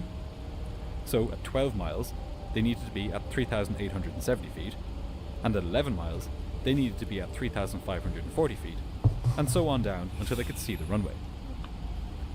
Okay. Obviously, this would be less precise than an approach where this information was coming from a radio beam, rather than from the pilots reading the altitudes off a chart. And if your altimeters are getting error because of how cold it is, you're going to descend down to those minimums thinking that you're higher than you actually are. So to account for this lack of precision, localizer-only approaches have higher minima, Right. the altitude at which the approach must be abandoned. That's what we're going to if the brief in a pilots minute. cannot see the runway. For this localizer-only approach, the pilots would have to go around if they couldn't see the runway by 740 feet above sea level, which here was 277 feet above the airport. Yeah, and there's a designated point. You're allowed to get down to 740 and then stay there for a little bit until you're at the missed approach point. Not really relevant to the video, but But then there's a certain point where you can't do that an extra anymore. 50 feet to this altitude just to be safe. Now that's good. So this meant that when the plane was 790 feet above sea level, if the pilots couldn't see the runway, You go they would missed. have to go around. Yeah. All of this may seem like minor detail, but it's vitally Yeah, important it's pretty in important. order to understand what happens next. Luckily for the crew of Flight 624, Hey, we're the out of the Airbus clouds. has a useful feature which makes approaches like this a lot easier than they were. Is in it days gone by. internal, like GPS navigation? It's possible to use the autopilot to select a particular angle of descent. This mode is What would you do if your altimeter is wrong? I believe there's a table, like if it's a cold weather airport that requires correction, I believe there's a table, it's in the terminal procedures, I believe, that tells you, hey, if your altimeter, if your minimums are this, you're going to raise the minimums that read on your altimeter to this, if that makes sense. Hold on. Cold weather correction chart. Altimeter correction chart. I believe it's in the TPP. There we go. There it is, right here. So if the temperature is like minus 30 Celsius, and you're at, let's say minimums are 600 feet, the idea is you would want to add 120 to your minimums. called FPA, or flight path angle. And it does say, by the way, like I bet you this one will say, yeah, if it has this, yeah, like our approach into Bozeman right here has it. If it has this snowflake on it right here, that means that it requires cold weather correction, and then this temperature is when we need it. So if it's less than minus 21 Celsius, then we need to add the correction. Path down to the runway was a 3.08 degree downhill slope. So all the pilots had to do when they reached this point here was to set this window to minus 3.1 degrees. Oh, no and kidding. pull it up. God, I need to learn the Airbus From better. there, I didn't even know you could do on that. a Wow. 3.1 degree path down, reaching the runway at the Okay. correct point, as long as the pilots made any necessary corrections along the way. Yeah, But that's there was cool. a further consideration that the pilots had to make. And to get a deeper appreciation of what they had to contend with on this night, we need to take a look at what it means to fly in cold weather. Planes can tell their Means the air is altitude denser. based on pressure sensing instruments on the aircraft's skin. These instruments work on the simple principle that All right, the let's higher learn you some go, things, guys. the thinner the air is. And therefore, Yep. the less pressure the air exerts on everything. The relationship between altitude and air pressure is known, so when these instruments are manufactured, they're calibrated in such a way that any pressure they sense corresponds to a certain altitude in Yeah. the sky. Yeah. So if they sense a pressure of 700 millibars, I mean, in the this US we means use an altitude inches of of mercury, but 10,000 yeah. feet. And so does If they Canada, sense a by the way. pressure of I've had 500 some people tell me, oh no, Canada uses millibars. That is not true. I have looked it up. I have looked at Canadian weather stations. They are using... I think sometimes they'll give you the pressure in millibars too as like an added thing if you're international. So does the US, by the way. I think we started our descent, have we? Oh yeah, we have. Great. I've just gotten into arguments with people about that. Yeah, no, Canada uses inches of mercury. It's US, Canada, and Japan use inches of mercury. Everywhere else is millibars. 100 millibars. But I know this guy's just using it because he's probably from Of 18,000 like Europe feet, or something. and so on. The lower the pressure, the higher the altitude. This is a straightforward way of telling how high the plane is, and it's still the primary means Yep, by which exactly. modern passenger jets measure altitude, even after almost a century. Exactly, Josh. Their midchars are in Heg. Inches of For air mercury. with a normal temperature, this is what the air pressure looks like at different altitudes. At this level of pressure here, 700 Sorry millibars, about that. which I've arbitrarily picked, the altimeter reads 10,000 feet. The altimeter Sure. is calibrated so that this pressure level, 700 millibars, always gives a reading of 10,000 feet. So, in a normal atmosphere, if you got a measuring tape and stretched it this high in the air, you would Yeah. see that it did indeed read 10,000 I'm probably feet. going to skip a little Cold bit. air is Okay, denser. here we go. Cold air's denser. So, all of this air is now packed into a much smaller space. Yep. Because the So now, particles aren't a moving as pressure much. reading of 700 millibars no longer actually corresponds to a real altitude of 10,000 feet. Yep. What this means is that when the plane thinks it's here, in a mass of very cold air, it's actually here. Yeah.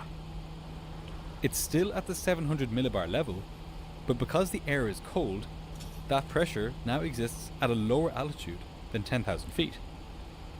As Yeah, you- your plane thinks it's lower than it, or higher, I mean, than it actually is. So if you're not correcting for that on an ILS approach, well, I mean, the ILS, you're getting guidance from a radio signal, so it wouldn't be that. But on a localizer, for example, when you're relying on your altimeter, yeah, you could be a little bit cooked. And it gets even more scary because there's some GPS approaches nowadays that give you an advisory glide that's just based off where your airplane, your GPS, what altitude your GPS thinks it is based off your current outside air pressure.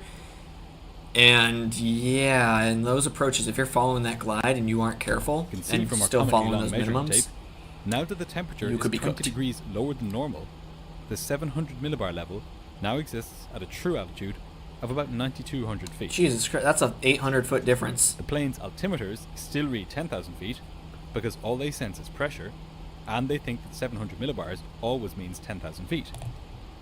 What they don't know is the real or true altitude of the plane, which Yeah, we're in this passing case the mountains is of Montana. 9,200 feet. Even with all of the modern technology in a jet like the A320, there's still no way to account for this difference. So, pilots refer to cold weather Here's a correction question. charts Wait, to determine what altitude they need to here's a have. question.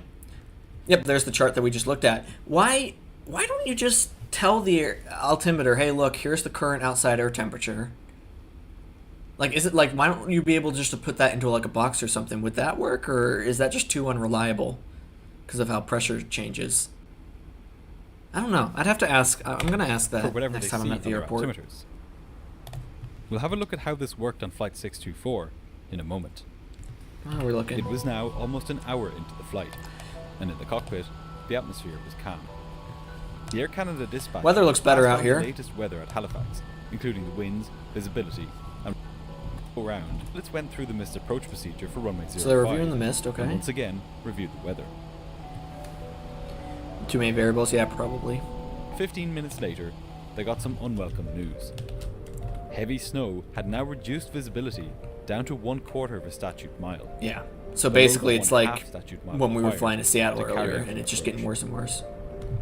This wasn't ideal, but at this point, the pilots were happy enough to Sorry, I know that I am talking over him a little bit. continue towards Halifax. I know that I just want to make sure that it's not like I'm just copying and pasting his video into mine, because I just don't want to do that. And enter a holding pattern if the weather still On top of outside air temp, it might also take into account air pressure and down sea altitude. It might. Yeah, it might. Yeah, I'd have to think about that for a little bit. hadn't improved by the time they'd arrived. Once established in the hold, they would wait, hoping for a gap Yep, to so you open gotta up from the bad hold. weather. If it didn't, they could simply divert to one of their alternates. Like if the weather Moncton. was better. In the passenger cabin, the flight continued as normal, with the cabin crew putting the drink carts away and collecting rubbish.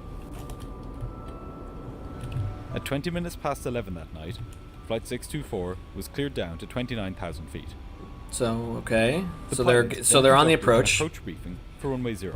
Okay, I'm going to skip a little bit of The this. pilots would fly along at 2,000 feet, Okay. plus 200 feet to account for the cold air. Okay, so they are putting cold Then, weather correction once in they then. got to the Split Crow radio beacon, 4.6 nautical miles from the runway, they would engage the FPA, or flight path angle mode of the autopilot, Okay. and start the plane down. So The they charts okay, said I that see. The vertical angle needed would be 3.08 degrees down. Okay. But the pilots had calculated that with an outside temperature of minus 5 degrees Celsius, or 23 degrees Fahrenheit, this angle would need to be 3.5 degrees. So, it would So be they're that accounting angle for all which they this. would need to dial So into what's the going window. wrong here then? If the pilots didn't see the runway by the minimum descent altitude, they would go around. Okay. The minimum descent altitude for this approach was 740 feet. Yeah, and I guess because they Plus have the 23 autopilot feet telling them what for angle to weather, fly, that's acceptable. plus another 50 feet as per Air Canada's procedure.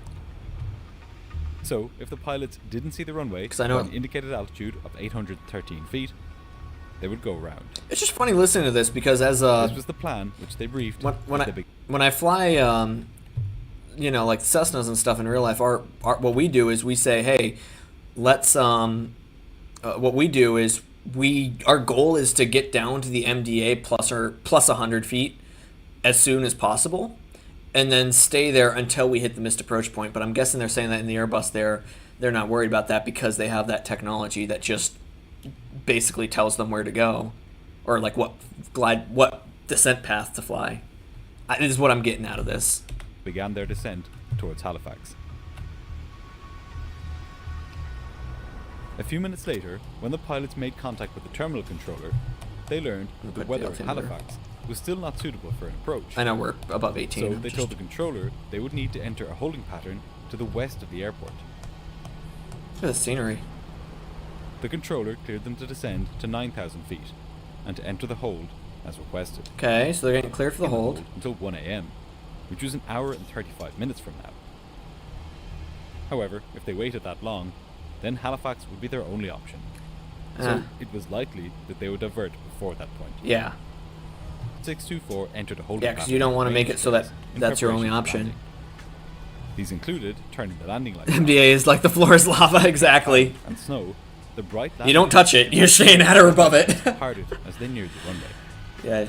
If the weather did improve enough for them to make an approach, it would. The cabin crew made an announcement to the passengers, telling them to put away their carry-on luggage. All right, I guess then fasten we're their getting cleared seatbelts, for the and approach. return their seats to the upright position for landing. The cabin crew then took their seats in preparation for landing. We'll set Whenever you that down to would be. 10 for now. Round and round they went in a racetrack pattern, hoping that a gap would open up Okay. in the weather. After 25 minutes in the hold, there was still no sign of improvement. The captain told the first officer that if the weather didn't improve in the next 20 minutes, they would be diverting to Moncton. That's fair. 5 minutes later, the controller informed the pilots that Halifax's latest weather showed winds from the north at 20 knots, gusting to 25 knots. Visibility 1/8 Only of a 40 statute out mile, from the initial approach heavy fix. and drifting snow. We're almost there. It was looking increasingly unlikely that the 138 Yeah. passengers and crew would be getting into Halifax on this night. Yeah, we might be cooked, chat. That's what if I ever become an airline pilot, that's what I'm saying. Folks from Flight Deck, your cap is speaking. Minutes We later, might be cooked. Some good news. Might be cooked, chat. Visibility had risen to half Okay. a mile. All right, It cool. wasn't much, but it was enough to make an attempt at landing. The captain left the hold, and the controller cleared him to fly to All a right, so we're gonna regular attempt a public landing. That's fine, and And I the think it extended should. runway. You're probably gonna brief that we're gonna attempt the landing, and if we have to go miss, we're just gonna go straight to Moncton, centerline, assuming the and weather in to Moncton descend is to an okay. altitude of 4,000 feet. I'm thinking. We'll see what they do. Finally, things were coming together for the flight.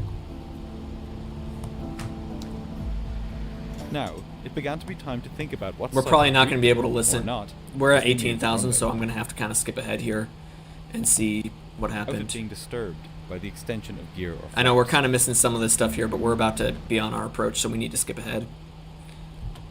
So, to prepare the plane for its descent, the pilots extended the flaps to the first position. Yep, that's what we're gonna do in a second too. Shortly after this, the plane captured the localizer Okay, we're on the look. and began Great. turning towards the runway. They were now just 11 miles from the airport. The first officer extended the flaps further, to Okay. the second notch, as the airspeed decreased. Directly beneath them, the pilots could make out some lights on the ground. Cool. But Cool ahead and of them good. was nothing but blackness. Directly added 200 feet to the altitude. of Okay, the they chart. added 200. Good. And now, they would simply wait until they were close to the final approach fix, Split Crow, before they started down. Okay. All He sounds often good. waited at the Split Crow beacon. They're at Split Crow. They're starting their descent. Just before he reached it, still 0.3 of a nautical mile away, the captain would pull this knob here, and the plane would follow his direction to descend at an angle of 3.5 degrees. Okay. The reason he wasn't going to wait until he was directly over the beacon to do this is that if he did, the plane would only begin to descend then, and would only reach the So desired he's- angle after it had already So he passed wants to the lead descent it, point. basically. Okay. Instead, by pulling the knob a third of a nautical mile before reaching it, All right, we can set this to the plane 83 would now. reach a descent angle of minus 3.5 degrees around the point that it intercepted the ideal glide path. Okay. So, at 27 minutes past midnight, that's exactly what the captain did. Okay. Applying So the he. correct technique, So he's doing it starting the plane early. down towards the runway. And so long as it's true that that's not going to be at 3.5 degrees until he hits that desired At this path, point, then it's fine. Pilots were But if it does it early, he's going to be below the glide. So watching their instruments closely. let's see. There was still nothing to see out the window, as snow and dense cloud obscured the runway lights. from Thank you, view. Canada. If they didn't see the approach lights, by the time their altimeters read 813 feet, they would go round. Okay. With Guys, we gotta they keep had this had going. to We're about to be determine on the whether they were approach. on the correct vertical profile. Yes. Luckily for them, their charts detailed exactly what altitude they needed to be at different distances Okay. from the runway. Does this chart include the All correction? they had to do was check what altitude the chart said they needed to be at for each given distance, and then Is as that they true with the passed that Airbuses? distance indicated on their displays, We need to do an check whether Airbus their flight sometime altimeters soon. Said the same thing, adjusted of course for the cold weather. Yep. Okay, so they Airbus included that. rules the need for pilots to check these altitudes as they pass them and make adjustments to the flight path Okay. if they found themselves high or low, descent angle by 0.1 of a degree, and then reassess at the next height check. Come on.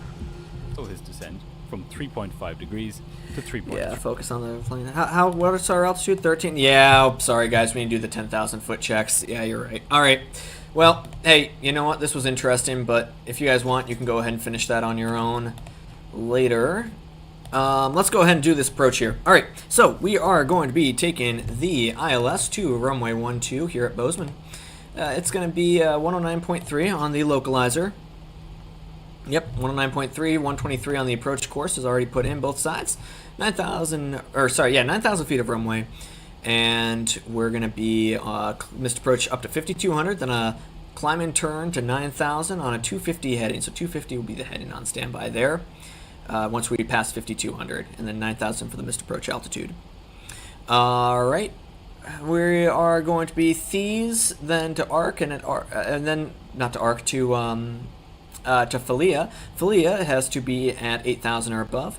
And then Vivco will be 7,200, and then 68 for Manny, and I already put those in, I believe. Yep, we'll look there. 72, 68 for Manny, and then by then we should be established on the glide slope. ILS minimums 4643. Localizer will be at 5160. Our missed approach point on the localizer with a ground speed of 150 will be 2 minutes 55 seconds after the final approach fix. Missed approach 5200, then that turned to 250 heading up to 9000. Any questions, comments, or concerns? Nope. Awesome. Great. Passing 10,000 feet. Lights coming on. We've got the airspeed trying to slow itself down here. We're going to turn the sim volume back up. Alright, lights coming on. We'll keep the turn-offs off, but engine switch is continuous when lights on. Seatbelt sign comes on. And 10,000 foot. Checks. We've already done the before descent. Approach briefing is complete. The ATIS, we just need to double check that real quick. You're looking at an ATIS of Bozeman. Latest winds are 100 degrees at 5 knots. Broken 9,000 feet. Temperature +5, dew point -329 or 68 on the altimeter. So much better than we had before. No questions. Thank you, sir. Alright, we'll go ahead and zoom in a little bit. There you go. Thieves and then Philia, and we're below 250 knots. Beautiful. Auto brake setup. Lights already set as required. Seatbelt sign on. Engine start is continuous. Beautiful. Checklist complete. Look at that over there. Oh, you can't really see it from this view that well, but just the ray of sunlight over there. That's so cool. I love this game. Oh, I forgot. I need to turn my radar off so you guys can actually see. There you go. Alright, looks like we're passing over Thieves. Got our V-speed. 132 for the approach VREF. So we'll bug 137. Speed's still going down. I thought we were below 250 already. Yeah, that was awesome. Alright, and we'll put the first notch of flaps in below 250.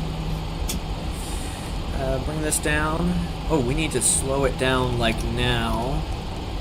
Vert speed down to 170. We'll get the rest of these flaps all in right now. And it looks like the localizer's starting to come alive. We'll go flaps 5. Oh shit, I need to be a lot lower than I am right now. Down to 8,000 here. Okay, great. Plane's doing its thing. Looking for that glide. It should intercept any second now after we pass Philia. Next plane's really nice. Yeah, I like it. I mean, I know the ground textures can be a little mid sometimes, but I like... Oh, localizer's alive. VOR lock on. Once speed's below 210, we can go ahead and put that on. Speed brakes being armed. And there we go. It's going to try to capture that now. Speed check below 210. Next notch coming in, and we can stay at 8,000 until we capture the glide. That'll work out for us. I think this is my first time flying to Montana in the sim. There we go. Plane's slowing itself down. Glide's coming alive. Once we're 1 dot above, gear comes down, and approach mode comes armed. I don't have... Oh, it's up there somewhere. Great. Oh, where are we parking? I've never pulled up the airport diagram. I know you wouldn't be doing this in real life right here, but I'm going to do it. Alright, right turn off. That's what it is. Right turn off to the terminal. And we'll go flaps 15. Alright, turn off's coming on. 1 dot above, gear down, approach mode on. And we'll bug a VREF of 137, so VREF +5.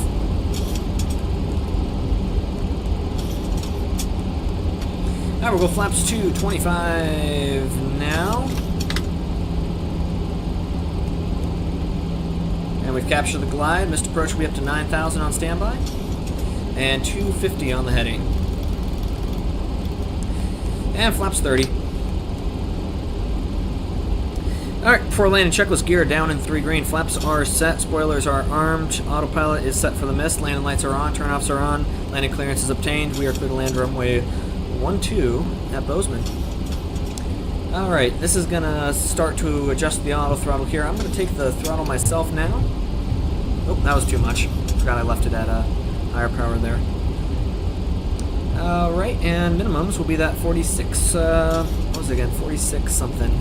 46 something. I know, great approach briefing. 4643, great.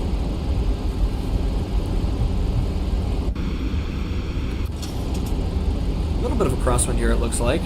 Not bad, though. And that white light there is exactly why I don't take the autopilot off early on these approaches. Because sometimes the weather will update and put you in a cloud again. I've had that happen to me before. Not very fun. I was on approaching in New Orleans a long time ago on the sim, and I took the autopilot off, started hand flying it, and then the weather updated and put me in a cloud. And by then, I was a bit of a shit pilot at the time, so yeah, I did not have a good time getting back on the approach.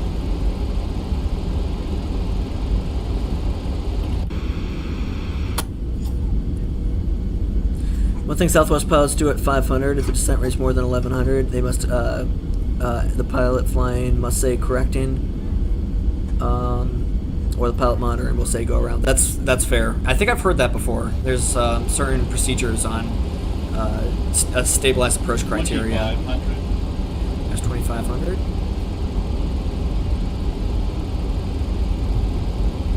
Looks like there's another set of Pappies over there. Oh yeah, because it's one. Wait, hold on. What's the other runway here? 1-1. They've got a 1-1 and a 1-2. Not 1-2 left. It's and right. It's just 1-1-1-2. That's interesting. I know with the Commute Air accident they had, where the plane went off the runway at I think it was Roanoke. It was that exact issue. The pilot flying, the captain, wasn't saying what he was doing, and the first officer actually called to go around twice, and he ignored both of her commands, and then the plane went off the runway. And luckily it stopped in an arresting system. But yeah, that captain is screwed. Very curious how that's going to go for him.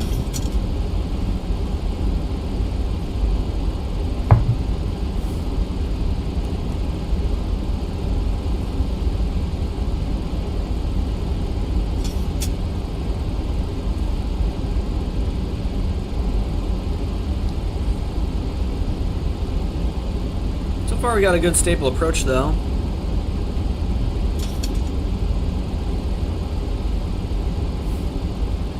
And 5,600, so that's 1,000 to go. Those are 500 to go, I'll take it.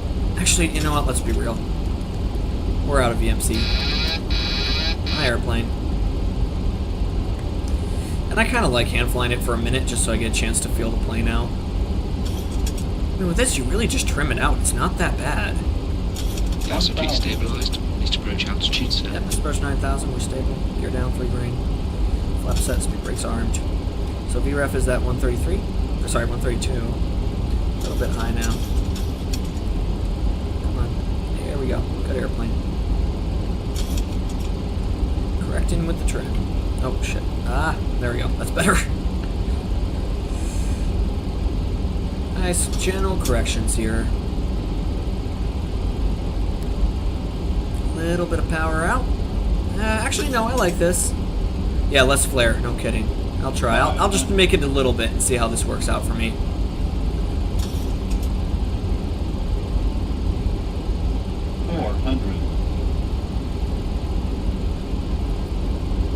Try to go a little bit low last minute too. Minimum 300.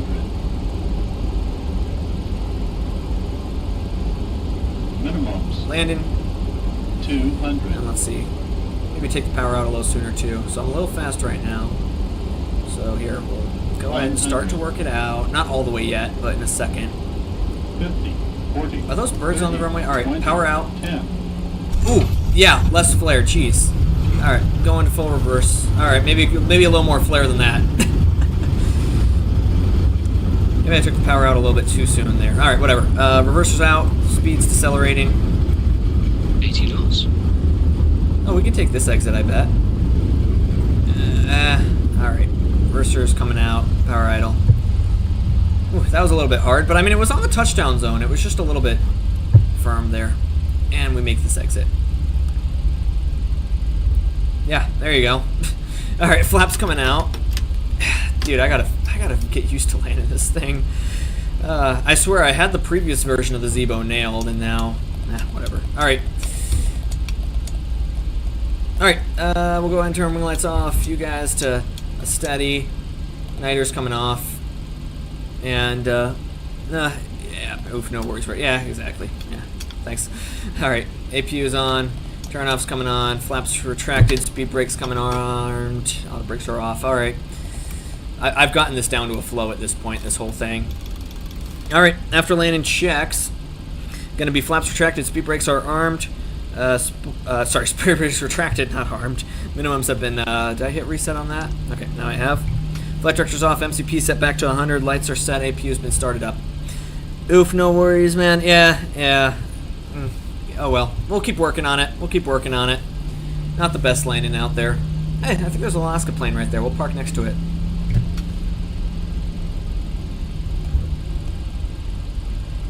Yeah, I swear, I had my V1. I had my version 1 landing's like nailed. This one, not so much. Do we really want to click and see what that feet per minute was on that? We should in a second. All right, taxi light's coming off. Just gotta wait for this APU to stabilize itself. We'll park next to Alaska. Yeah, I'll let the public grilling begin in a second. Hopefully this APU will fire up. Come on, APU. Come on. APU. Oh, there it goes. It's finishing right now.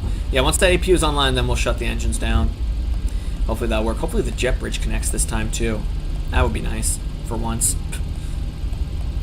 All right, slow her down a little bit. Come on. There you go. All right. Gonna stop? No? Maybe? Yes, no, maybe so.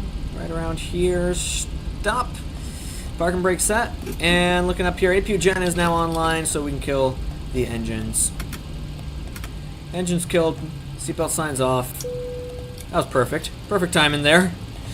And the beacon light comes off. And fuel pumps off. Electric switches off. And we'll go ahead and see if I can't get the jet bridge connected now. There we go. Cool. Cones. Loader units. Open the cargo doors. Let's go ahead and wrap the stream up, everybody. Well, oh god, do I want to see what the feet per minute was on that landing? Negative 373. You know what? That's not great, but it's not the worst. 2.3 G. Yeah, actually, that's pretty rough. Yeah, it's not the worst, but not great either. That's fine. We'll keep working on it. We'll keep working on it. Well, I do think that's going to do it, though. Now that we're done with that, I hope you guys enjoyed this. And hey, Joshers, thank you so much for the suggestions there. I really appreciate you sticking around, and everybody else who watched too. Thank you all very, very much. Seriously, we just need to wrap up a couple things. I guess the checklist, shutdown checklist. Taxi lights verified are off. Landing lights, APU gens are on. Bleed is on. And fuel's cut off. Chrono needs to be stopped. Forgot about that. Seatbelt signs off. Anti-collision light off. Fuel pumps off. Electrics off. And since we're shutting down, pack switches are all coming off.